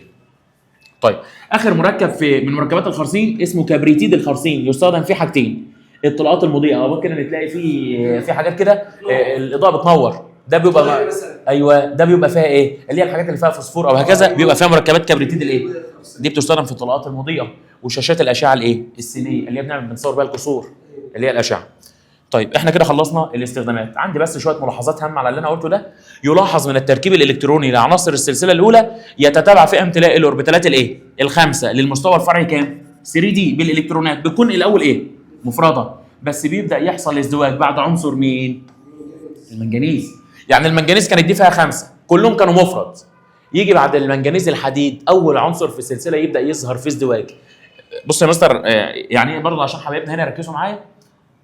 لو جيت تبص هنا مفرد مفرد مفرد مفرد مفرد، بص بقى معايا هنا اول واحد يظهر في ايه؟ ازدواج. يعني بقى عنده اوربيتال في كام؟ في 2. طيب اللي بعده بقى عنده اوضتين فيهم 2، اوربيتالين فيهم 2. هنا بقى يحصل ازدواج، يبقى الازدواج حصل من اول عنصر الحديد. طب الازدواج حصل بعد عنصر مين؟ المنجنيز. يبقى لو قال لي حصل بدايه من مين؟ الحديد. طب حصل الازدواج بدايه من بعد عنصر المنجنيز. هنا كمان قلنا ان في التوزيع الشاذ كان عندي كام عنصر؟ 2، الكروم والنحاس اللي كنا بنروح نضحك على الاس وناخد منها كام؟ 1. بقول لي كمان هنا يا اولاد ايه بقى؟ ايوه واحد هيكمل 5 ده في كروم، وواحد يكمل 10 فين؟ في الخرسين. بصوا يا اولاد قال لي كمان هنا بقى ايه؟ وبصوره عامه يعد من عوامل الاستقرار، بس مش الحاجه الوحيده للاستقرار ان يكون الدي. احنا قلنا الدي ليه 3 حالات استقرار مثلا لو انت فاكر. يكون الدي ايه؟ فارغ يعني عنده صفر، او نصف ممتلئ يعني في كام؟ او ممتلئ يعني في كام؟ 10. يبقى اما اجي اقول لك من احد الحاجات اللي بتساعد على الاستقرار وليست هي الوحيده ان دي يكون فارغ او ممتلئ او نصف ايه؟ ممتلئ. وجاب لك امثله بيكون ممتلئ فين ونصف ممتلئ فين وفارغ فين. الجزء ده حلو جدا هتحتاجه وانت بتحل. الجزء ده هتحتاجه وانت بتحل. يعني بقول لك الدي بتبقى فاضيه في الفاناديوم موجب 5، تيتانيوم موجب 4، سكنديوم موجب كام؟ 3. طب الدي بتبقى مليانه في 4 امثله: نحاس موجب 1، والنحاس الذره والنحاس موجب 1، والخرسين موجب كام؟ طيب كمان بيكون نصف ممتلئ في الكروم العادي، والمنجنيز موجب 2، والحديد موجب كام؟ 3. ملاحظات على حاجه اسمها عداله التاكسد، بالله عليك تركز لي هنا عشان ان شاء الله هتحتاجها في الامتحان. ركز عشان هتحتاجها في الامتحان. طيب جميع العناصر تعطي حاله تاكسد موجب 2. بص يا مستر لو جيت تبص هنا السكنديوم، ده السكنديوم بص عنده موجب 2 ولا ما عندوش؟ ما عندوش اهو، ما فيش هنا صح؟ يبقى كلهم بيدوا موجب 2. بص موجب 2 كلهم بيدوا موجب 2 ما عدا مين؟ السكنديوم. يبقى اهو جميع العناصر تعطي حاله تاكسد موجب 2 عدا مين؟ ملوش الا حاله واحده، بص كده موجب 3. طيب بعد كده قال لي اقصى حاله تاكسد، تيجي نشوف اعلى رقم. اعلى رقم فين؟ اعلى نقطه السوداء هنا اهي، دي صح؟ كانت موجب كام؟ 7. انزل كده كانت العنصر مين؟ ام ان، المنجنيز. يبقى اعلى حاله تاكسد هي العنصر المنجنيز. طب ما تيجي نشوف اقل واحده. اقل واحده اقل واحده اقل واحده هي دي، هي دي صح؟ النحاس اللي هي موجب كام؟ موجب 1. يبقى اما اجي اقول لك اقصى عدد تاكسد هو موجب كام؟ 7، وده العنصر منجنيز. طيب اعلى عفوا اقل رقم تاكسد او ادنى رقم تاكسد اللي هو موجب 1 اللي هو العنصر مين؟ النحاس. طيب اعلى عدد تاكسد للعنصر، حلوه الحته دي قوي دي. بيقول لي اعلى عدد تاكسد للعنصر لا يتعدى رقم ايه؟ مجموعته. يعني ايه؟ يعني السكنديوم هنا 3 شرطات صح؟ باللاتيني يعني 3. المجموعه 3 بي. بص حالته كام؟ يعني كده اعلى حاله ليه؟ ما عدتش رقم المجموعه. طب بص هنا ده كده معناها 4 بي. التيتانيوم 4 ايه؟ 4 بي. الفي دي 5. اما نحط واحد جنبها هنا كده بقت كام؟ دي كده بقت كام؟ بقت لا دي بقت 4. على فكره عندنا هنا دي غلطه. ليه بقى؟ لان دي المفروض تبقى كده. الفي 5 لو حطينا قبلها واحد نقص يبقى كده 4. يبقى هي دي كده غلطه يا ولاد. كويس ان خدنا بالنا. يبقى دي كده هي المفروض ايه؟ الاي في ده اللي هي كام؟ اللي هي 4 يعني. يبقى ده 4 بي. طيب ال 4 بي تعالى كده يبقى المفروض انت متوقع ان اعلى حاله ليها تكون كام؟ 4. بص كده ليها 2 و3. اعلى حاجه كانت كام؟ 4. طب بص ده الفي يعني 5. 5 بي يطلع كده 2 3 4. اعلى حاجه كام؟ 5. طب المنجنيز المجموعه بص دي كده 5 وجنبها شرطتين على اليمين يبقى كده كام؟ 7. يبقى المفروض اعلى عدد تاكسد يكون كام؟ اطلع كده. يبقى انا كده في ملحوظه بتقول ان اعلى عدد تاكسد للعنصر لا يتعدى رقم مجموعته، ما ينفعش يعدي رقم مجموعته ما عدا مجموعه واحده. بص المجموعه دي اسمها عناصر العمله اللي هي النحاس والفضه والذهب. النحاس والفضه والذهب في المجموعه 1 بي. في المجموعه كام؟ تيجي نشوف حالاتها 1. المفروض ما كانش يكون لها الا كام؟ 1. على حسب القاعده اللي احنا بنقولها المفروض ما كانش يكون لها الا كام؟ بس احنا لاحظنا حاجه فوق 2. ده ليها كام؟ 2. ليها 2. يبقى ما هي المجموعه الوحيده اللي لها عدد تاكسد يزداد عن عن رقم مجموعتها؟ العمله اللي هي المجموعه كام بي؟ 1 بي اللي فيها نحاس وفضه وايه؟ وذهب. لا ده الذهب اللي هو الايو. طيب يبقى احنا خلصنا الجزء ده. بقول لك تزداد طاقه التأين لذره العنصر الانتقالي بالتدريج في حالات الايه؟ التاكسد المتتاليه بسبب زياده شحنه النواه الفعاله. يبقى كل ما العدد الذري بيزيد شحنه النواه الفعاله بتزيد وطاقه التأين بتزيد. اللي هي عمليه التأين كانت هي اصلا من تاني سنه ولا انت فاكر؟ هي القدره على فقد الايه؟ القدره على فقد الالكترونات. جاب لي بقى اخر حاجه بيقول لي امتى العنصر يكون انتقالي؟ العنصر الانتقالي هو الذي تكون فيه اوربيتالات المستوى الفرعي مين ومين؟ الدي اللي هي الانتقالي الرئيسي والاف مشغوله بالالكترونات لكنها ايه؟ يعني ايه مشغوله وغير تامه؟ يعني انت تحط فيها مهما تحط بس اهم حاجه ما ايه؟ تمليهاش. لو ما مليتهاش يبقى العنصر انتقالي. طب لو اتملت غير انتقالي يبقى مش انتقالي. علشان كده الخرسين واحد يقول لي يا مستر لو سمحت انا محتاج بقى اقف هنا علشان كده حضرتك تقريبا قلت حاجه غلط. اقول له اتفضل. هيقول لي حضرتك لو رجعت هنا شويه هتلاقي عندك عنصرين. هنا الدي كان فيها كام؟ 10. وفي الخرسين برضو الدي كان فيها كام؟ 10. كده ممتلئه. يعني قصد حضرتك ان العنصرين دول غير انتقاليين. اقول له فيهم واحد انتقالي وواحد غير انتقالي. طب ممكن تفكر معايا يا مستر؟ هو الاثنين فيهم دي 10 ماشي؟ يعني الدي كده مليانه. طب هم فيهم واحد انتقالي وواحد غير انتقالي. تتوقع حضرتك ممكن يكون مين الانتقالي؟ واحده. هي الاس بتتملى بكام؟ ب2. هنا الاس فيها كام؟ 2. يعني الاس هنا ايه؟ مليانه. والدي هنا ايه؟ 3. الدي 3 دي فيها كام؟ فيها 10. يعني برضو مليانه. ايوه. يبقى كده الخرسين ده المستويين الفرعيين كانوا مالهم؟ مليانين. طب تعالى نروح للنحاس. الاس فيها كام؟ فيها 5. لا ال4 اس فيها 1. طب ال4 اس فيها 1 يبقى مليانه ولا لا؟ لا مش مليانه. هي بتتملى بكام؟ ب2. طب الدي هنا مليانه ولا لا؟ مليانه. طيب هي تتوقع بقى مين الانتقالي؟ ده عشان ده عنده مستوى كان فيه الكترونات مفرده. الفور اس كان فيه واحد ايه؟ مفرد. يعني كان عنده مفرد. انما ده الاثنين كانوا مليانين. هنا المستويين كانوا مليانين. وطالما المستويين مليانين يبقى العنصر ده غير انتقالي. يبقى لو كانت المستويات الفرعيه مليانه يبقى غير انتقالي. انما لو كانت مشغوله بس ما اتملتش يبقى ده عنصر انتقالي. اخر جزء خلاص مش هنطول عليكم، انا عارف ان قلت لك اخر جزء ده كتير جدا يعني، بس خلاص بقى برجوله يعني. اخر صفحه. صفحة. اخر صفحه. معلش هقعد انا اسليك برضه. هقعد اسليك مش هسيبك لوحدك. سلمني فين؟ وانت مش انت هتقوم دلوقتي ولا ايه؟ اه. ماشي هقعد اسليك انا كمان. قاعد. من هنا النهارده ابو كريم ولا ايه؟ ها؟ ابو كريم. وكريم. الخصائص العامه لعناصر السلسله الانتقاليه الاولى. اول خاصيه عندنا خاصيه اسمها الكتله الايه؟ الذريه. بيقول لي تزداد تدريجيا بزياده العدد الايه؟ الذري. يبقى كل ما العدد الذري بيزيد الكتله بتزيد باستثناء عنصر واحد. بيشذ عن ذلك عنصر مين؟ النيكل. ليه بقى يا اولاد؟ قال لي النيكل ليه 5 نظائر، بس نظائر ايه؟ مستقره. بالله عليك اقف هنا يا مستر، حضرتك انت سمعت من شويه لفظ نظائر، فعنصر كان بيعمل منه مغناطيس. طب افتكر مين كان معايا 2 بيتعملوا منه مغناطيس، حديد وكوبالت. الكوبالت كان ليه كام نظير؟ 12 نظير. كان اهمهم كوبالت 60 المشع، كان بيصدر اشعه جاما، كانت بتستخدم في كام حاجه؟ 3. طيب والكشف عن المنتجات والكشف عن الامراض الخبيثه. اللهم بارك. يبقى الكشف عن الامراض الخبيثه وعلاجها.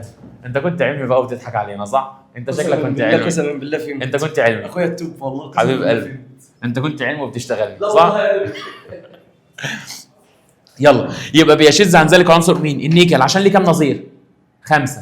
بس بص نظير ايه؟ مستقره. انما الثاني صاحبنا كان الكوبالت 60 المشع، الكوبالت 60 الايه؟ المشع. الثاني كان المشع، انما دول ايه؟ مستقرين. طيب دول المتوسط الحسابي بتاعهم كام؟ 58.7 يو، اللي هي يونت، اللي هي وحده الكتل الايه؟ الذريه. طيب هو يا اولاد قال لي النيكل كتلته 58.7. هو قبل النيكل اللي هو 58.7 المفروض قبل عنصر الكوبالت. اتفاجئنا بقى يا مستر ان الكوبالت كام؟ الكوبالت 58.9، مع ان احنا المفروض كل عنصر بيزيد عن اللي بعده. يعني ده المفروض كان يكون اكتر من كام؟ اكتر من 9، لقيناه كام؟ 7. يعني الكتله ايه؟ قلت. يبقى حضرتك انا عايزك تاخد بالك من حاجه. لو جاب لي علاقه بالشكل ده الكتله بتزيد وحصل فيها دروب ورجعت تاني كده، يبقى الحته الجميله دي فيها عنصر مين؟ فيها عنصر النيكل. لان العنصر اللي بيحصل فيه شذوذ في الكتله هو عنصر مين؟ النيكل. عشان ليه كام نظير؟ 5 نظائر. طب النظائر مستقره ولا مشعه؟ مستقره. المتوسط الحسابي ليها كام؟ 58.7، وهي دي اقل من الكوبالت اللي قبله اللي هو 58.9. كده خلصنا الخاصيه الاولى. نخش على الخاصيه الثانيه اللي هي خاصيه اسمها نصف القطر. كلما اتجهنا من اليسار لليمين العدد الذري بيزيد، بس نص القطر بيحصل له ايه؟ بيقل. بس بيقل دايما؟ لا، هو بيقل من اول السكنديوم لغايه مين؟ الفانديوم.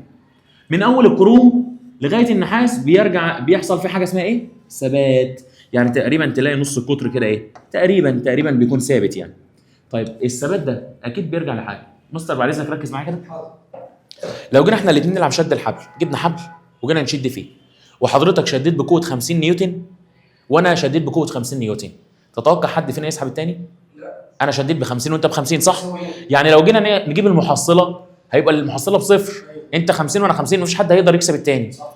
انما بقى لو مثلا كان واحد ب 60 وواحد ب 50، 60 يكسب. ال 60 يكسب صح؟ طيب هو هنا بيقول لي نص القطر ايه؟ ثابت نسبيا. يبقى تتوقع ان القوتين اللي بيأثروا كانوا قد بعض ولا مختلفين؟ قد بعض. لان هو في ثبات صح؟ يبقى قد بعض. عايزين بقى نعرف العاملين اللي بيخلوا نص القطر يفضل ثابت. ايه هم العاملين دول؟ قال لي اول حاجه هم العمليتين دول متعاكستين. يعني واحده تروح سحبه الالكترونات. بص انا النواه ودي الالكترونات، اللي هو القلم ده الالكترونات.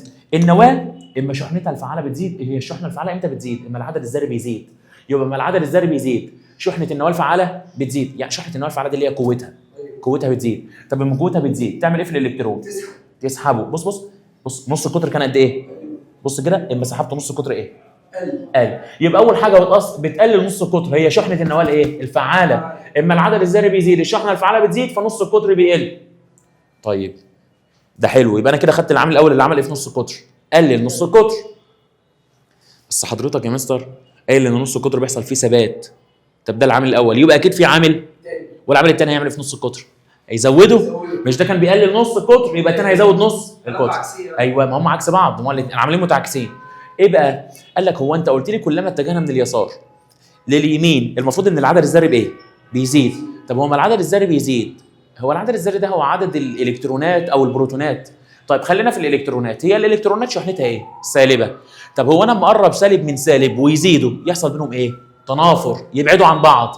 فاما الالكترونات الكتير اللي شحنتها سالبه تتنافر، نص قطر ايه؟ يزيد. يبقى حاجه قللت نص قطر وحاجه زودت فيفضل ثابت. ايوه. فيفضل نص قطر ايه؟ ثابت. يبقى نص القطر ثابت يرجع لعاملين. هتقول لي العامل الاول زياده العدد الذري يؤدي الى زياده شحنه النواه الفعاله اللي هي قوتها فتجذب الالكترونات فنص القطر بيقل. العامل الثاني ان لما الالكترونات بتزيد التنافر بيزيد، فلما التنافر يزيد الالكترونات تبعد فيبقى واحد قلل نص قطر والثاني زود هو ثابت نسبياً. فيفضل ثبات. يفضل في حاله ايه؟ ثبات. كمان عندي معلومه قال لي ان النيكل هو اقل عناصر السلسله الانتقاليه في الايه؟ في نصف القطر. بالله عليك تركز لي عليها. السكنديوم هو اكبر عناصر السلسله الانتقاليه في نص الايه؟ طب انا هحتاج اسال حضرتك سؤال. حته اعلى واقل دي، هنا احنا قلنا اقل حجم النيكل، اكبر حجم سكندري. طب ممكن تقول لي مين العنصر الاكثر تواجد في القشره الارضيه في اول المحاضره؟ الحديد. الحديد. اللهم بارك. طب العنصر الاقل وجود هو ده. السكندري. ده كان الاقل وجود. ايوه مع ان محتاجينه كتير. بقول لك كنا في حاجات مهمه. ايوه في الاضاءات. الاضاءات اللي تدوم عليه كفاءه زي ضوء الشمس. ايوه. وكمان عملنا منه طيارات طيارات المقاتله. الفانتوم. لا اللي هي طيارات الميج المقاتله. يبقى طياره الميج المقاتله كان فيها عنصر مين؟ السكنديوم. يبقى السكنديوم مهم بس نسبته ايه؟ قليل. في القشره الارضيه هي قليله. كده احنا خلصنا الخاصيه الثانيه. نخش على الخاصيه الكام؟ ما ينفعش اعدي دي. الخاصيه الثالثه هي الخاصيه الايه؟ الفلزيه. هي سهله والله بس يعني انا مش عايز اطول عليكم. دلوقتي بقول لك كل ده مش عايز تطول علينا. طول يا عم. لا ده انت تطول كمان. صلى على النبي. صلى الله عليه وسلم. صلى على النبي كتير. خلينا ناخد حاجه من الدنيا دي. عايزين حاجه في الاخره بقى. الموضوع بقى صعب بصراحه. نسال الله العفو والعافيه. يلا الخاصيه اللي بعديها هي خاصيه اسمها الخاصيه اللي هي مستر. لا ركز بقى معايا، ركز بقى معايا عشان اداك ما بقاش عاجبني. ماشي. الخاصيه الايه؟ الفلزيه. بيقول لي جميع عناصر السلسله الانتقاليه الاولى عباره عن ايه؟ فلزات. حضرتك بقى وانت في اعدادي كان عندك معلومه ان الفلزات مالها؟ الفلزات قابله للطرق والسحب والتشكيل وجيده التوصيل للايه؟ للحراره والكهرباء. فقال لي ايه؟ وكمان الفلزات كان لها لمعان وبريق، حاجه زي الفضه، حاجه زي الذهب لها لمعان. طيب يبقى الفلزات صلبه وتمتاز بالبريق واللمعان وجوده التوصيل للحراره والكهرباء بتاعتها بتكون ايه؟ بتكون عاليه. وتتميز عناصر السلسله الانتقاليه الاولى بارتفاع درجتي الانصهار والغليان. طب هي ليه درجه انصهارها وغليانها مرتفعه؟ قال لي عشان الرابطه الفلزيه قويه. يبقى كل ما كانت الرابطه الفلزيه قويه كل ما كانت درجتي الانصهار والغليان عاليه. كمان تزداد الكثافه بتاعت عناصر السلسله الانتقاليه الاولى بزياده العدد الذري. طب لو سمحت يا مستر ما تعرفني هي الكثافه كانت بتساوي ايه؟ الكثافه بتساوي الكتله على الايه؟ على الحجم. لو سمحت يا مستر هو احنا قلنا الحجم في معظم العناصر كان في حاله ايه؟ ثبات بسبب كام قوه؟ واحده بتقلل وواحده بتزود. طب بما ان الحجم ثابت تقريبا بيكون ثابت في معظم العناصر واما العدد الذري بيزيد الكتله هتزيد يبقى الكثافه بتزيد. طب يا مستر هما لو الاثنين بيزيدوا بعلاقه عكسيه ولا طرديه؟ الاثنين بيزيدوا زي بعض. اكيد مش عكسيه. اكيد مش عكسيه لان كلمه عكسيه معناها ان واحد بيزيد والثاني عكس بعض. عكس بعض. انما بقول لك طرديه يعني احنا زي بعض. يعني لو واحده فرحانه الثانيه فرحانه، واحده زعلانه الثانيه زعلانه. يبقى كلما زادت الكتله بزياده العدد الذري اللي يحصل الكثافه تزداد لان العلاقه بينهما علاقه ايه؟ طرديه. وده كان بسبب ان الحجم كان فيه حاله ثبات. طيب كمان بيقول لي تتبين عناصر السلسله الانتقاليه الاولى في النشاط، يعني نشاطها مختلف. فيها عناصر شديده النشاط زي عنصر مين؟ السكنديوم. فيها عناصر متوسطه النشاط زي عنصر الحديد. فيها عناصر محدوده النشاط زي عنصر النحاس. ارجع لثالثه اعدادي متسلسله النشاط هتلاقي النحاس يلي الهيدروجين. النحاس تحت الهيدروجين يعني اقل منه ايه؟ نشاط. والاقل نشاط ما يحلش محل الاعلى نشاط بس يحصل العكس. العكس يعني ايه يا استاذ؟ يعني الاعلى نشاط يحل محل الاقل نشاط. نخش على اخر خاصيتين عندنا. خاصيه اسمها الخاصيه المغناطيسيه. طب ما تيجي الخصها لك بسرعه كده علشان انا عارف انك زهقت مني. خلينا ادندن معاك شويه هنا. الخاصيه المغناطيسيه عند الماده ليها حالتين، يا اما تكون باره مغناطيسيه يا اما ضايه مغناطيسيه. وكل باره يا اولاد ملونه. يبقى اي مركب تطلعه باره يبقى ملون ولا غير ملون؟ ملون. وكل ضايه غير ملون يبقى كل باره ملون وكل ضايه غير ملون. كل باره ملون وكل ضايه غير ملون. طيب معلش يا مستر هو انت ممكن تفهمني امتى تبقى باره وامتى تبقى ضايه؟ قال لي لو مسكت العنصر ووزعته وطلع عنده الكترونات مفرده يبقى باره وكل باره ملون. طب لو مسكت العنصر ووزعته لقيت ما عندوش مفرد يبقى ضايه وكل ضايه غير ملون. طيب افرض يا مستر جاب لي مركب ما جابليش عنصر. اول حاجه محتاج تحسب حاجه اسمها عدد تاكسد العنصر اللي في المركب. بالطريقه اللي حسبناها في مركب اسمه ثاني اكسيد المنجنيز، ثاني اكسيد التيتانيوم، كان تي اي او 2، قلنا الاثنين او في سالب 2 بسالب 4، نوديها الجنب الثاني تبقى موجب 4. اما وزعنا التيتانيوم ده يطلع عنده 2 مفرد، طب طالما في مفرد يبقى بارا ولا ضايع؟ يبقى بارا. يبقى ملون ولا غير ملون؟ ملون. طيب وعندنا حاجه اسمها العزم المغناطيسي، العزم ده هو عدد الالكترونات الايه؟ المفرده، بس بيقول لك إيه لا يساوي، ممكن مش محتاج دي، خليني هو يزداد العزم المغناطيسي للماده بزياده عدد الالكترونات الايه؟ المفرده. وهي المفروض مش ولا يساويه، هو المفروض ويساويه. يعني ايه يا استاذ؟ يعني المفروض العزم بيساوي الالكترونات المفرده ويساويه. طب العزم للمواد المغناطيسيه للمواد الضايعه، هي طيب ما عندهاش مفرد، يبقى العزم بتاعها بيساوي كام؟ بيساوي صفر.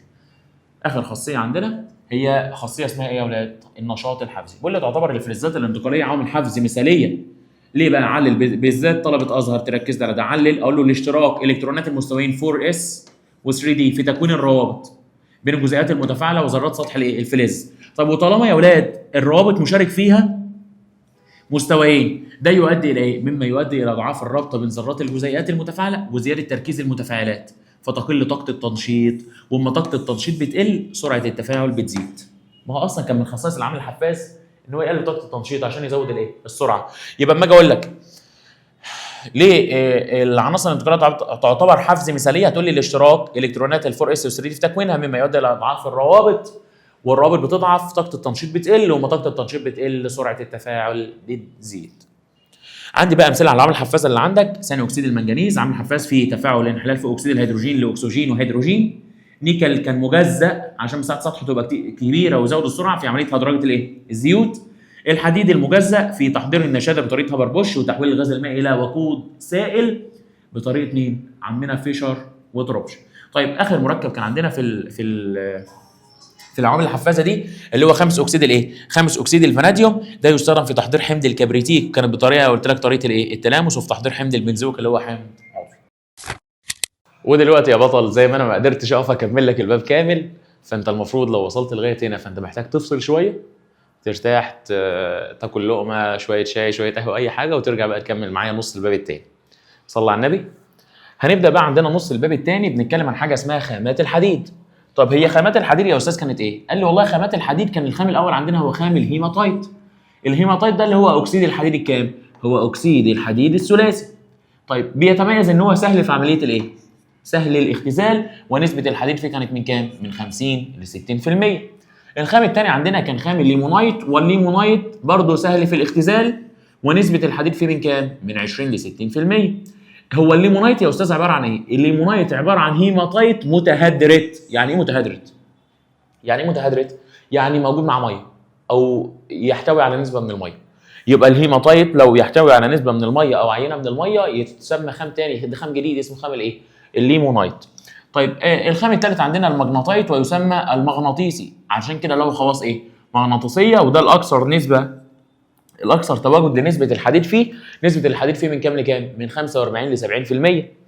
الخام اللي بعده وهو خام السيدرايت، ده سهل في عمليه الاختزال، ونسبه الحديد فيه من 30 ل 42%. محتاجين نخش بعد كده على عمليه اسمها ايه؟ عمليه اسمها تجهيز الخام. التجهيز يا اولاد بيقول لي ان التجهيز ده بيهدف لحاجتين: يا اما حسن خواص فيزيائيه، يا اما حسن، يبقى التحسين يا اما حسن خواص فيزيائيه يا اما حسن خواص ميكانيكيه. الخواص الفيزيائيه تحسينها بيتم على 3 مراحل او في 3 عمليات. اول عمليه اسمها عمليه التكسير، والتكسير يا اولاد ان انا عندي صخر كبير، الصخر الكبير ده بجزأه او بكسره بتحول لاجزاء ايه؟ لاجزاء صغيره. طيب تاني عمليه اسمها التلبيد. قال لي والله اما بنعمل تكسير يتبقى فتات او يتبقى بقايا صغيره جدا، البقايا الصغيره جدا دي بتكون غير صالحه ان انا ادخلها افران. طب في الوقت ده نعمل ايه؟ محتاجين نجمعها لحجم اكبر او الى جزيئات اكبر، فنعمل لها عمليه اسمها الايه؟ التلبيد. يبقى التلبيد هندخل له جزيئات صغيره، والجزيئات الصغيره دي هتديني جزيء ايه؟ هتديني جزيء كبير، يبقى التكسير عكسه تلبيد. اللي بعده عمليه عندنا اسمها عمليه التركيز، والتركيز اللي احنا هنشيل الشوائب، هنعدي على الخام ده على حاجه زي سير كده بيحصل له توتر او السير ده بيهتز، ده بيؤدي الى فصل الشوائب عن الايه؟ عن الخام. يبقى انت كده تحسين الخواص الفيزيائيه بيتم ب3 طرق. الطريقه الاولى هي ايه؟ هي عمليه التكسير، ثم عمليه التلبيد، ثم عمليه الثالثه عمليه اسمها التركيز. الهدف الثاني هي تحسين الخواص الميكانيكيه. طيب يا استاذ هي تحسين الخواص الميكانيكيه ده بيتم ازاي؟ قال لي عن طريق تسخين الايه؟ عن طريق تسخين الخام، بس بنسخنه في شده في الهواء، يعني بنعمل عمليه اكسده. طيب بس في البدايه، هو انا لو عندي ماده وفيها شويه ميه وسخنتها، شويه الميه دول هيحصل لهم ايه؟ هيتبخروا. طيب هم لما شويه الميه اتبخروا يعني ايه؟ يعني ايه؟ هنفترض ان انا عندي العينه دي كان فيها خام من خامات الحديد، خام حديد وجزء من الميه. لو انا جيت بقى وسخنت، جبت موقد كده وسخنت، ايه اللي يحصل يا ولاد؟ نسبه الميه اللي موجوده دي الميه تتبخر. طب اما الميه تتبخر يبقى الكتله الكليه اللي يحصل لها بتقل، لان انت في ميه طلعت، في ميه اتبخرت. طب كتله الحديد، انت ما جيتش جنب الحديد، يبقى كتله الحديد، لا كتله الحديد مالها يا استاذ؟ كتله الحديد ثابته. طيب اما اجي اتكلم عن نسبه الحديد، مش انت كان في ميه والميه طلعت؟ يبقى كده نسبه الحديد بايه؟ بتزداد. يبقى لما بتعمل تسخين للخام في 3 حاجات بقدر الاحظهم. اول حاجه ان نسبه الحديد بتزيد عشان انا شلت الميه. طيب الكتله بتاعت الحديد كتلته ما بتتغيرش، انت ما جيتش جنب الحديد، يبقى كتلته ايه؟ كتلته ثابته. طب لما اجي اتكلم عن كتله الخام كله، لا ده كتله الخام كله ده كان مع ميه وطلع من غير الميه، يبقى الكتله حصل لها ايه؟ الكتله قلت. طيب نخش بعد كده يا اولاد على الايه بقى؟ بيقول لي والله عندنا هنا بس كمان في ايه؟ من تحسين الخواص الميكانيكيه، قلنا التجفيف الخام عشان ازود نسبه الحديد واعمل اكسده للشوائب. في شوائب بتكون ضاره، الشوائب الضاره دي بنعمل لها عمليه اكسده عشان نقلل الخطر او الضرر بتاعها. عندي بعد كده اختزال خامات الحديد. قال لي اختزال خامات الحديد ده بيتم في فرنين، فرن اسمه الفرن العالي وفرن تاني اسمه فرن مادريكس.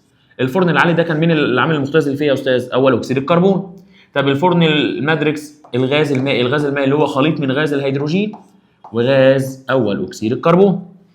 طيب لو جينا يا اولاد بقى ناخد المعادلات اللي موجوده في الافران، هتلاقي اول معادله عندنا ان انا عنصر الكربون بيتفاعل مع عنصر الاكسجين في وجود الحراره ويديني ثاني اكسيد الكربون. هل انا كده حضرت العامل المختزل؟ لسه.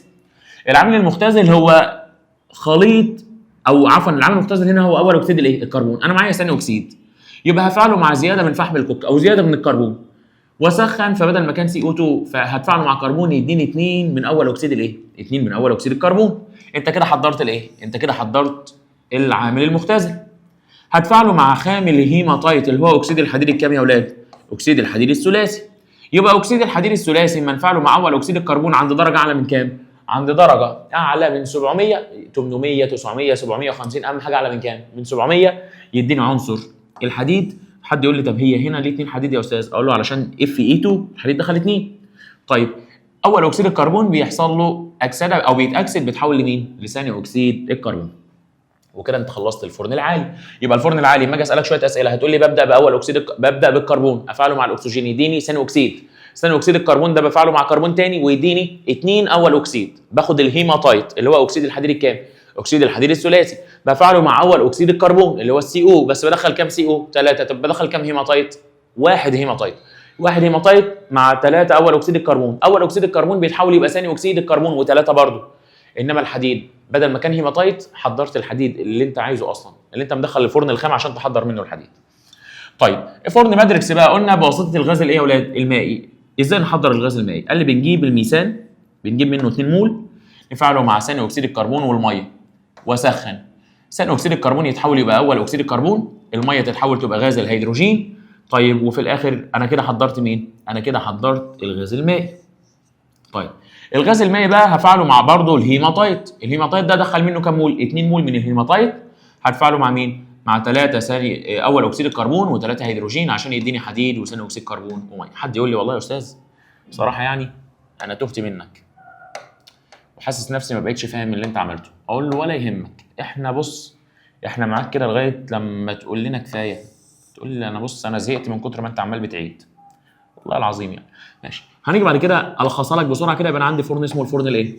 العالي، وعندي فرن تاني اسمه فرن مادريكس.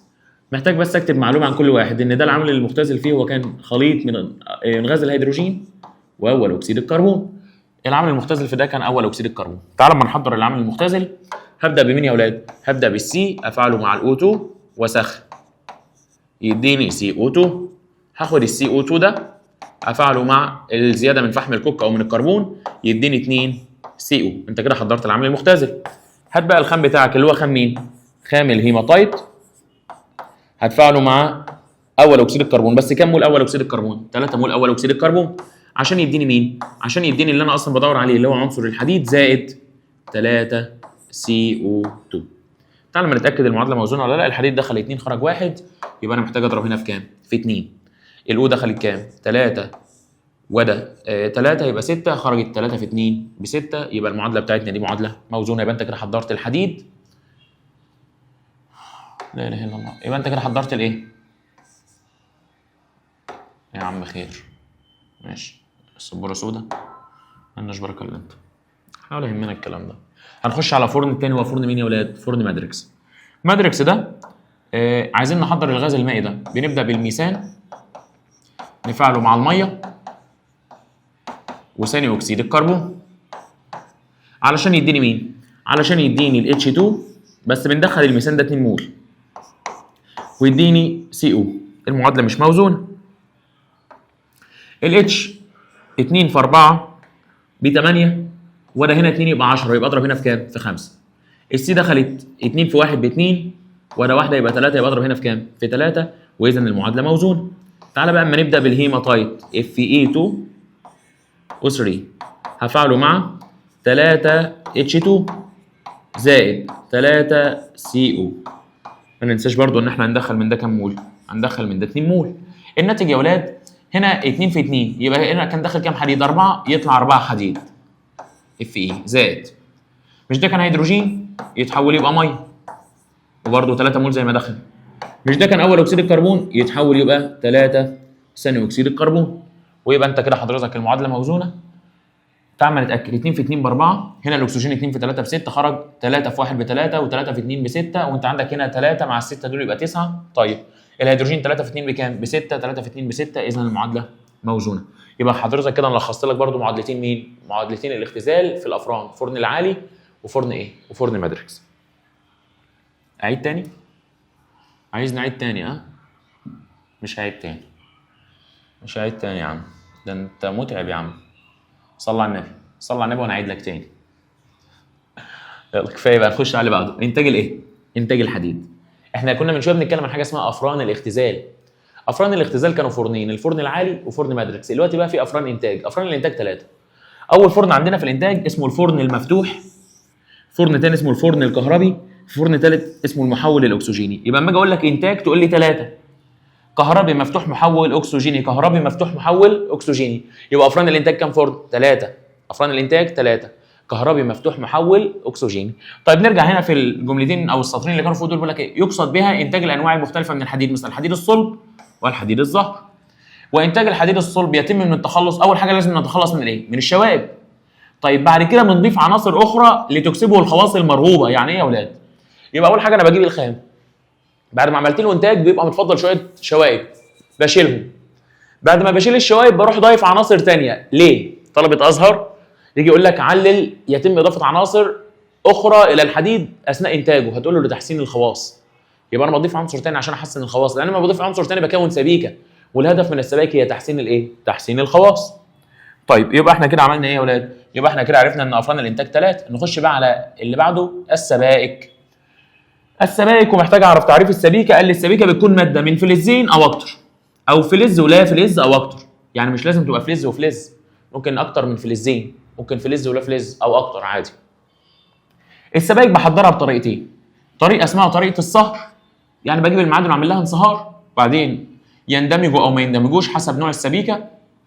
في حاجه ثانيه اسمها الترسيب الكهربي، وده بيعتمد على الايه؟ على الباب الرابع اللي هو الكيمياء اللي هي يا اولاد الكهربائيه. يبقى تحضير السبائك يتم بطريقتين، هتقول له الصهر والترسيب الكهربي. جاب لي شويه امثله على السبائك.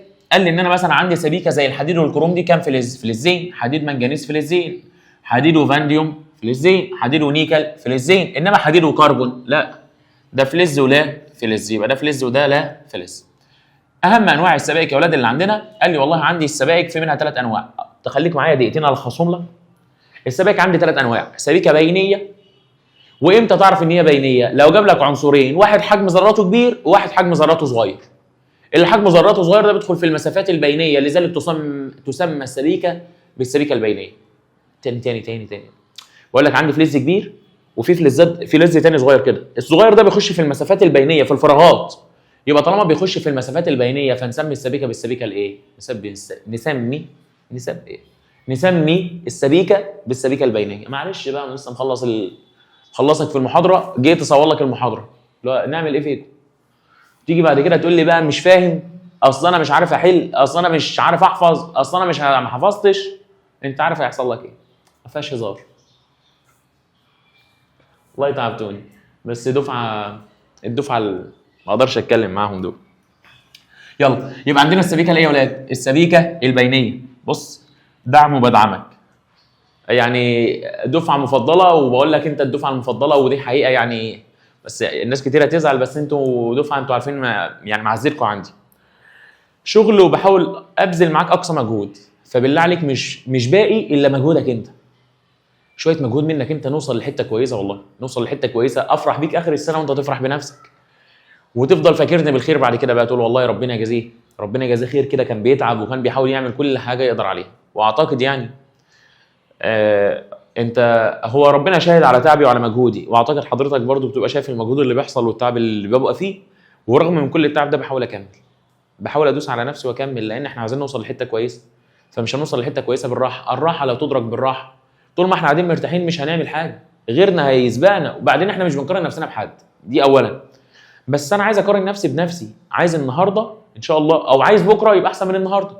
طب ما هو بكره يبقى احسن من النهارده وانا نايم، وانا بلعب، وانا بضيع وقت على الموبايل؟ لا، ده مش هيحصل.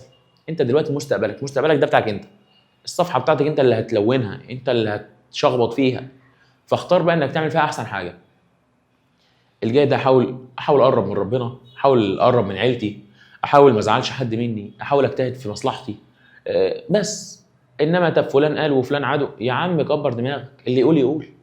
طب يعني انت دلوقتي هم بيقولوا وانت بتاخد حسنات، ايه المشكله يعني؟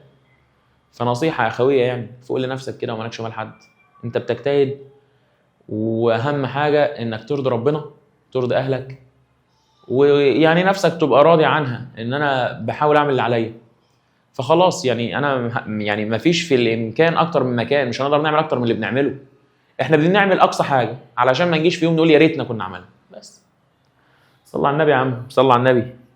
انواع السبائك قلنا سبيكه بينيه، دي بيتم فيها ادخال ذرات عنصر حجم ذراته ايه؟ اقل من حجم ذرات الفلز الايه؟ الاصلي. يبقى الفلز الاصلي كان حجمه كبير، هدخل في المسافات البينيه عنده حجم فلز صغير، فلز حجمه صغير، يعني هيخش في المسافات البينيه، تبقى تسمى السبيكه بالسبيكه الايه؟ البينيه، زي الحديد الصلب اللي هي عباره عن حديد وايه؟ وكربون.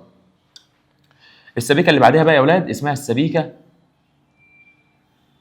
الايه؟ السبيكه الاستبداليه. من اسمها استبداليه يعني ايه استبداليه؟ يعني ببدل حاجه بحاجه، بس ليه شروط. عشان ابدل عنصر بعنصر في شروط لازم تحصل، ان يكونوا متفقين. بيقول لك ايه؟ تستبدل فيها بعض ذرات الفلز الاصلي بذرات فلز له نفس الخواص الاصلي، له نفس خواص الفلز الاصلي من حيث الشكل ونص القطر والخواص الكيميائيه. يبقى اما اجي اقول لك السبيكه الاستبداليه يستبدل فيها فلز بفلز اخر، بس يكون ليه 3 شروط، هتقول لي الشكل والحجم والخواص الكيميائيه، شكل وحجم خواص كيميائيه، شكل وحجم خواص كيميائيه. طيب امثله عليها الصلب الذي لا يصدأ، اللي هي حديد وكروم، حديد ونيكل. طيب امال هي حديد لا مش حديد، نيكل وصلب كانت تستخدم في ايه؟ وقال لك مهمه، نيكل وصلب حفظ الاحماض القويه مثل حمض فلوريد الايه؟ الهيدروجين. طيب الذهب والنحاس برضه دي سبيكه استبداليه. الاخيره يا اولاد بتتميز بحاجه، النوعين اللي فاتوا دول ما كانش بيحصل فيهم اتحاد كيميائي، يعني العناصر مش بتتفاعل مع بعض.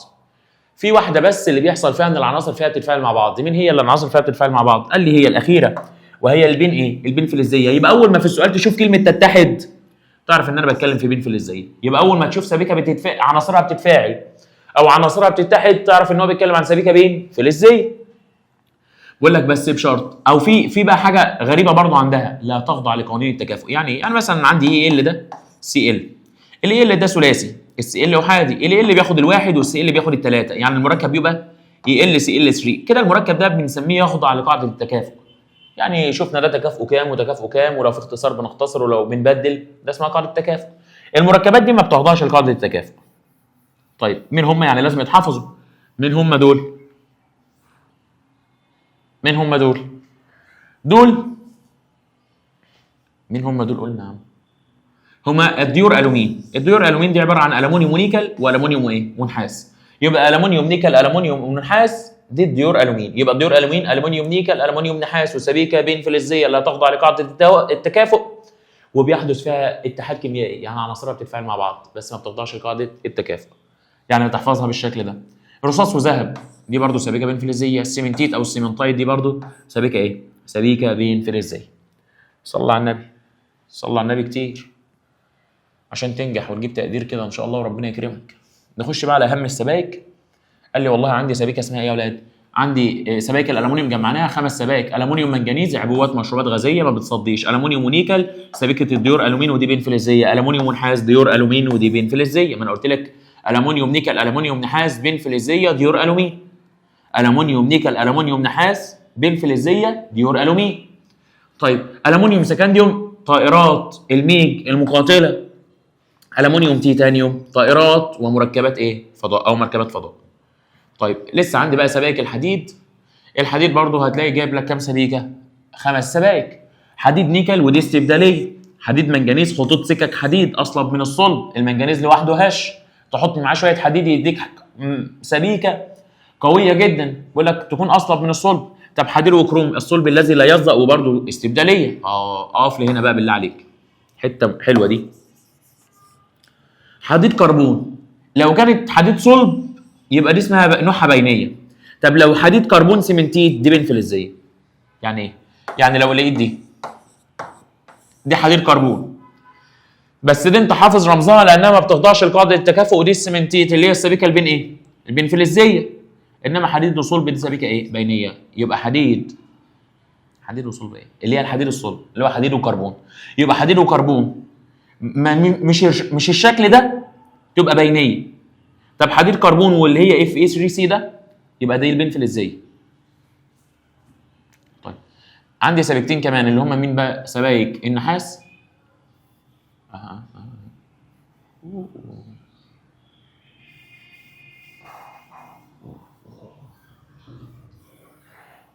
حلوه اللعبه دي والله. يلا يبقى عندنا سبيكه الايه؟ سبيكه النحاس اللي هي نحاسه ايه؟ نحاسه قصدير تعرف باسم سبيكه البرونز اللي بياخدها صاحب المركز الكام؟ الثالث. يا اهلي الزملكاوي دلوقتي ربنا يوعدك. والله يا ابني بعطف عليكم بس والله احنا في فتره برضو يعني احنا يجوز علينا الشفقه يعني بس يعني احنا الاهلي يمرض ولا يموت. افريقيا هنقومها من المغرب بعد كده من قبل المغرب كمان. ماشي يا زمالك. والله يعني كل الدعم برضو كل الدعم. يعني هنرجع ونقول انت الممثل بتاعنا دلوقتي فبندعمك برضو عادي بس يعني مش ما اعتقدش هتوصل انك يبقى معاك البرونز اللي معانا برضو. هتقول لي ده البرونز يا حوده البرونز ده مش الذهبيه ولا حاجه. طب انت مش معاك انت ما رحتش اصلا ومش موضوعنا والله بس يعني اصل انا صراحه حاسس ان انا فانا بدردش معاكم كده عشان ما انامش. طيب نحاس وخرسين تسمى النحاس الايه؟ النحاس الاصفر والله. طيب سبائك الذهب قال لي ذهب ونحاس ودي من السبائك الاستبداليه. ذهب ورصاص من السبائك البين فلزيه لا تخضع لقاعده التكافؤ. وبكده الحمد لله الحمد لله الحمد لله. لا استنى كده احنا خلصنا نص لا اكتر من نص الباقي. مخطط الحديد حاجه كده في اللذيذ منه يعني ان شاء الله في اللذيذ منه. يلا يا حبيبي صلوا على النبي. بص جبت لك مخطط تاني اهو نشرح منه تفاعلات الحديد يبقى هيسهل عليك اكتر يعني ان شاء الله. المخطط التاني متداخل في بعض ممكن يتهوهك فالمخطط ده باذن الله يكون واضح اكتر. هنبتدي باول مخطط عندنا اللي هنتكلم عليه اللي هو مخطط مين؟ الحديد. ازاي بنحضره؟ قال لي والله الحديد ده بنجيبه من الاكسيد الحديد الثلاثي اللي هو الهيما تايت. اما نعمل له اختزال باول اكسيد الكربون او او بالغاز المائي اللي هو في فرن زي ده فرن عالي انما ده فرن ايه يا ولاد؟ مادريكس. طيب نحضر الحديد يبقى احنا كده حضرناه. طب ازاي نفعله بقى؟ قال لي اول حاجه لو فعلناه مع الاكسجين وسخنا وفعلناه مع الميه وسخنا عند درجه حراره تصل ل 500 في الاثنين بيديني مغناطيت. المغناطيت ده اللي هو اكسيد الحديد الايه؟ المغناطيسي. يبقى اما اجي اقول لك عند تفاعل الحديد مع كل من الاكسجين والميه عند درجه حراره 500 هتقول لي الاثنين بيدوا مغناطيت. طيب اما تفاعل الحديد مع السي ال 2 قال لي بيديني كلوريد الحديد الثلاثي مش 2 بيديني 3. ليه؟ اقول له عشان الكلور ده عامل مؤكسد قوي بيحول الاثنين تبقى كام؟ 3. طب في حاله الكبريت لا الكبريت ده عامل مؤكسد ضعيف بيديني ايه؟ بيديني كبريت حديد 2 او كبريتيد حديد 2. طيب مع حمض الكبريتيك الدايل المخفف، قلت لك الاحماض المخففه تدي الملح الثنائي، يبقى يديني كبريتات حديد 2. طيب هنا HCl دايل، HCl دايل ده بيدي الثنائي لان ده حمض مخفف، وانا اتفقت معاك ان الاحماض المخففه بتدي املاح ثنائيه، يبقى يديني كلوريد حديد 2. طيب لو جيت ابص على حمض كبريتيك مركز، لا المركز ده بيدي خليط، بيدي الثنائي الملح الثنائي كبريتات حديد 2 وبيدي كبريتات حديد كام؟ 3. طب لو فعلنا مع حمض النيتريك المركز يحدث ظاهره الخمول. طب لو كان الحمض النيتريك ده مخفف يتفاعلوا عادي، بس مع المركز يحدث ظاهره الخمول الكيميائي ولا يحدث تفاعل. تعال لما نخش على المخطط الثاني على طول اللي هو مخطط اكسيد الايه؟ اكسيد الحديد الثنائي. اكسيد الحديد الثنائي ده بنجيبه بكذا طريقه. ممكن نجيبه ازاي؟ ممكن نجيبه لو جبنا السيدرايت وعملنا له تسخين بمعزل عن الهواء، لو سخناه بمعزل عن الهواء يديني اكسيد الحديد الكام؟ الثنائي. طب حد يقول لي اشمعنى بمعزل عن الهواء؟ اقول له عشان لو سبته في الهواء الثنائي يتحول يبقى كام؟ ثلاثي. يا اما نجيب الاوكزالات حديد 2 برضه بمعزل عن الهواء، لان لو سبتها في الهواء هتدي كام؟ الثلاثي. بعدين بقى نعمل اختزال يا اولاد. نعمل اختزال للهيماتايت من 400 ل 700 باول اكسيد الكربون، برضه الهيماتايت نعمل اختزال من 400 ل 700 بس المره دي نغير العامل المختزل نخليه غاز الايه؟ الهيدروجين، هي نفس المعادله. طيب ممكن بقى تجيبه من الماجناطايت بس من كام لكام؟ من 400 ل 700 اختزال برضه. يبقى بص اسهل عليك، هاته من اختزال الاكاسيد اللي اعلى منه. يبقى لو عايز اجيب الثنائي هات هيماتايت ماجناطايت اختزال 400 ل 700. تاني يبقى لو عايز تجيب الثنائي من الهيماتايت او الماجناطايت اختزال الخامات الاعلى هيماتايت ماجناطايت 400 ل 700 يدي اكسيد ايه؟ ثنائي. طيب احنا كده خدنا تحضيره، عايزين ناخد تفاعلات. قال له بتفاعل مع غاز الاكسجين، يعني بتاكسد، اما يتاكسد يدي الثلاثي اللي هو الهيماتايت، ولو فعلناه مع الحمض المخفف يدي الملح الثنائي اللي هو كبريتات حديد كام؟ 2، ولو الاتش سي ال مخفف هيديني برضو الملح الثنائي اللي هو كلوريد حديد 2. طب لو فعلناه مع الميه، لا الاكاسيد دي لا تذوب في الميه. كان عليها سؤال حلين وخلي بالك في النموذج التجريبي الاول لو انت فاكر، بس كان الهيماتايت الخامات دي المفروض لا تذوب في الماء. الخامات دي مواد صلبه ما بتدوبش، يبقى خامات الحديد دي لا تذوب في الماء عشان لو احتاجناها في اسئله ولا حاجه. طيب الهيماتايت قال لي والله هات الليمونايت اعمل له تحميص. بصوا يا ولاد عايز انبه هنا على حاجه، هتلاقي الليمونايت ده ال 2 مول معاهم 3 ميه، يعني لو 1 مول يبقى معاه كام ميه؟ 1.5 ميه اللي هو 3 على 2 يعني.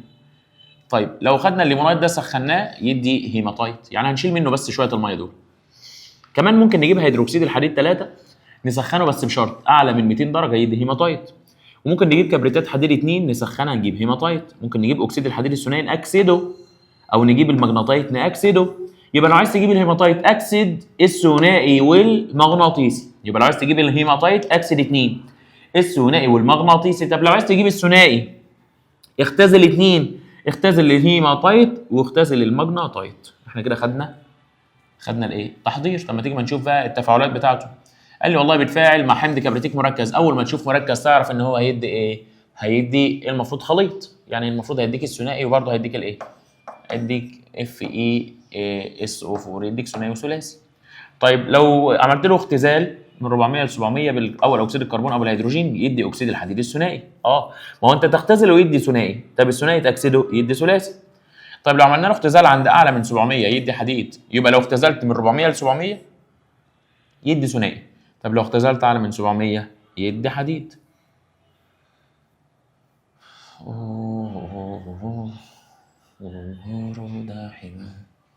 ماشي، نخش بعد كده على مين يا ولاد؟ على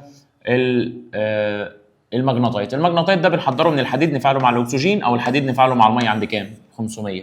يبقى حديد ميه، او خلينا نقول حديد اكسجين وميه 500 يدي مغناطيت. يبقى حديد اكسجين وميه درجه 500 يدي المغناطيت. طيب لو الاكسيد الثلاثي بقى اللي هو الهيماتايت اعمل له اختزال من كام؟ اعمل له اختزال من 230 ل 300 يدي المغناطيت. تعالى اما ناخد التفاعلات بتاعته.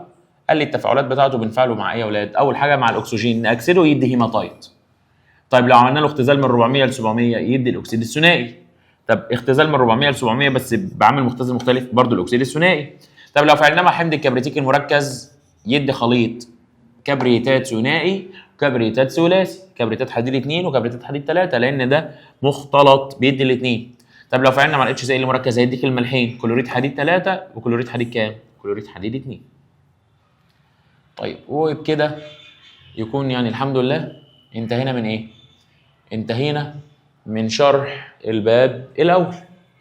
نسال الله سبحانه وتعالى ان يكون قد وفقنا يعني.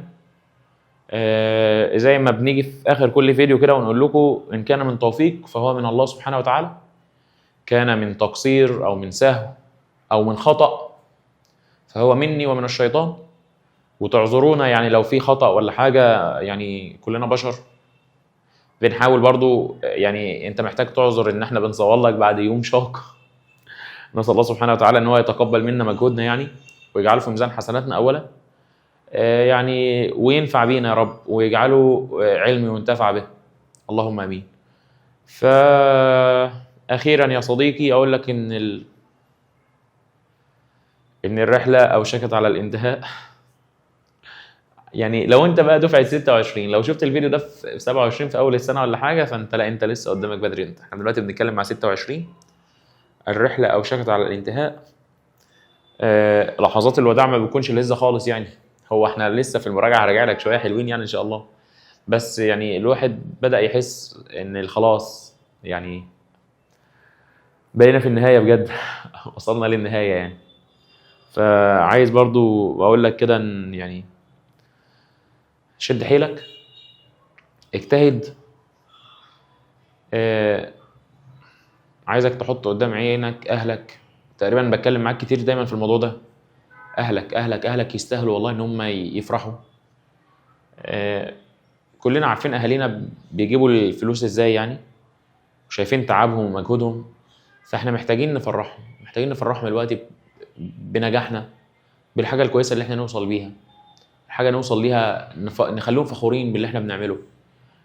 نخلي سيرتهم تبقى كويسه واحنا نبقى امتداد ليهم. يعني اجعل من رآك يدعو لمن رباك. يعني ايه؟ يعني اخلاقنا يا اولاد محتاجين برضه نشتغل على الموضوع ده شويه. نعرف ان بنتعامل مع الاكبر مننا ازاي، نعرف ان احنا نساعد المحتاج، نعرف ان احنا ما يبقاش في غل في قلوبنا لبعض. يعني وعيش كده عيش نقي يعني، ولا تحمل في قلبك كره لحد ولا بغضاء لحد. وخليك دايما والله يعني ايه مركز في طريقك وبس.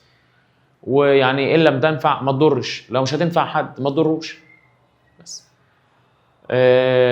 مش هطول عليك برضو. نتمنى ان نكون ان شاء الله وفقنا كده وعايزك تفوق يا صديقي. فوق يا صديقي، احنا خلاص. يلا نلقاكم على خير ان شاء الله. المحاضرة الجاية بقى وان شاء الله نكون في الباب الكام؟ في الباب الثاني. السلام عليكم ورحمة الله وبركاته.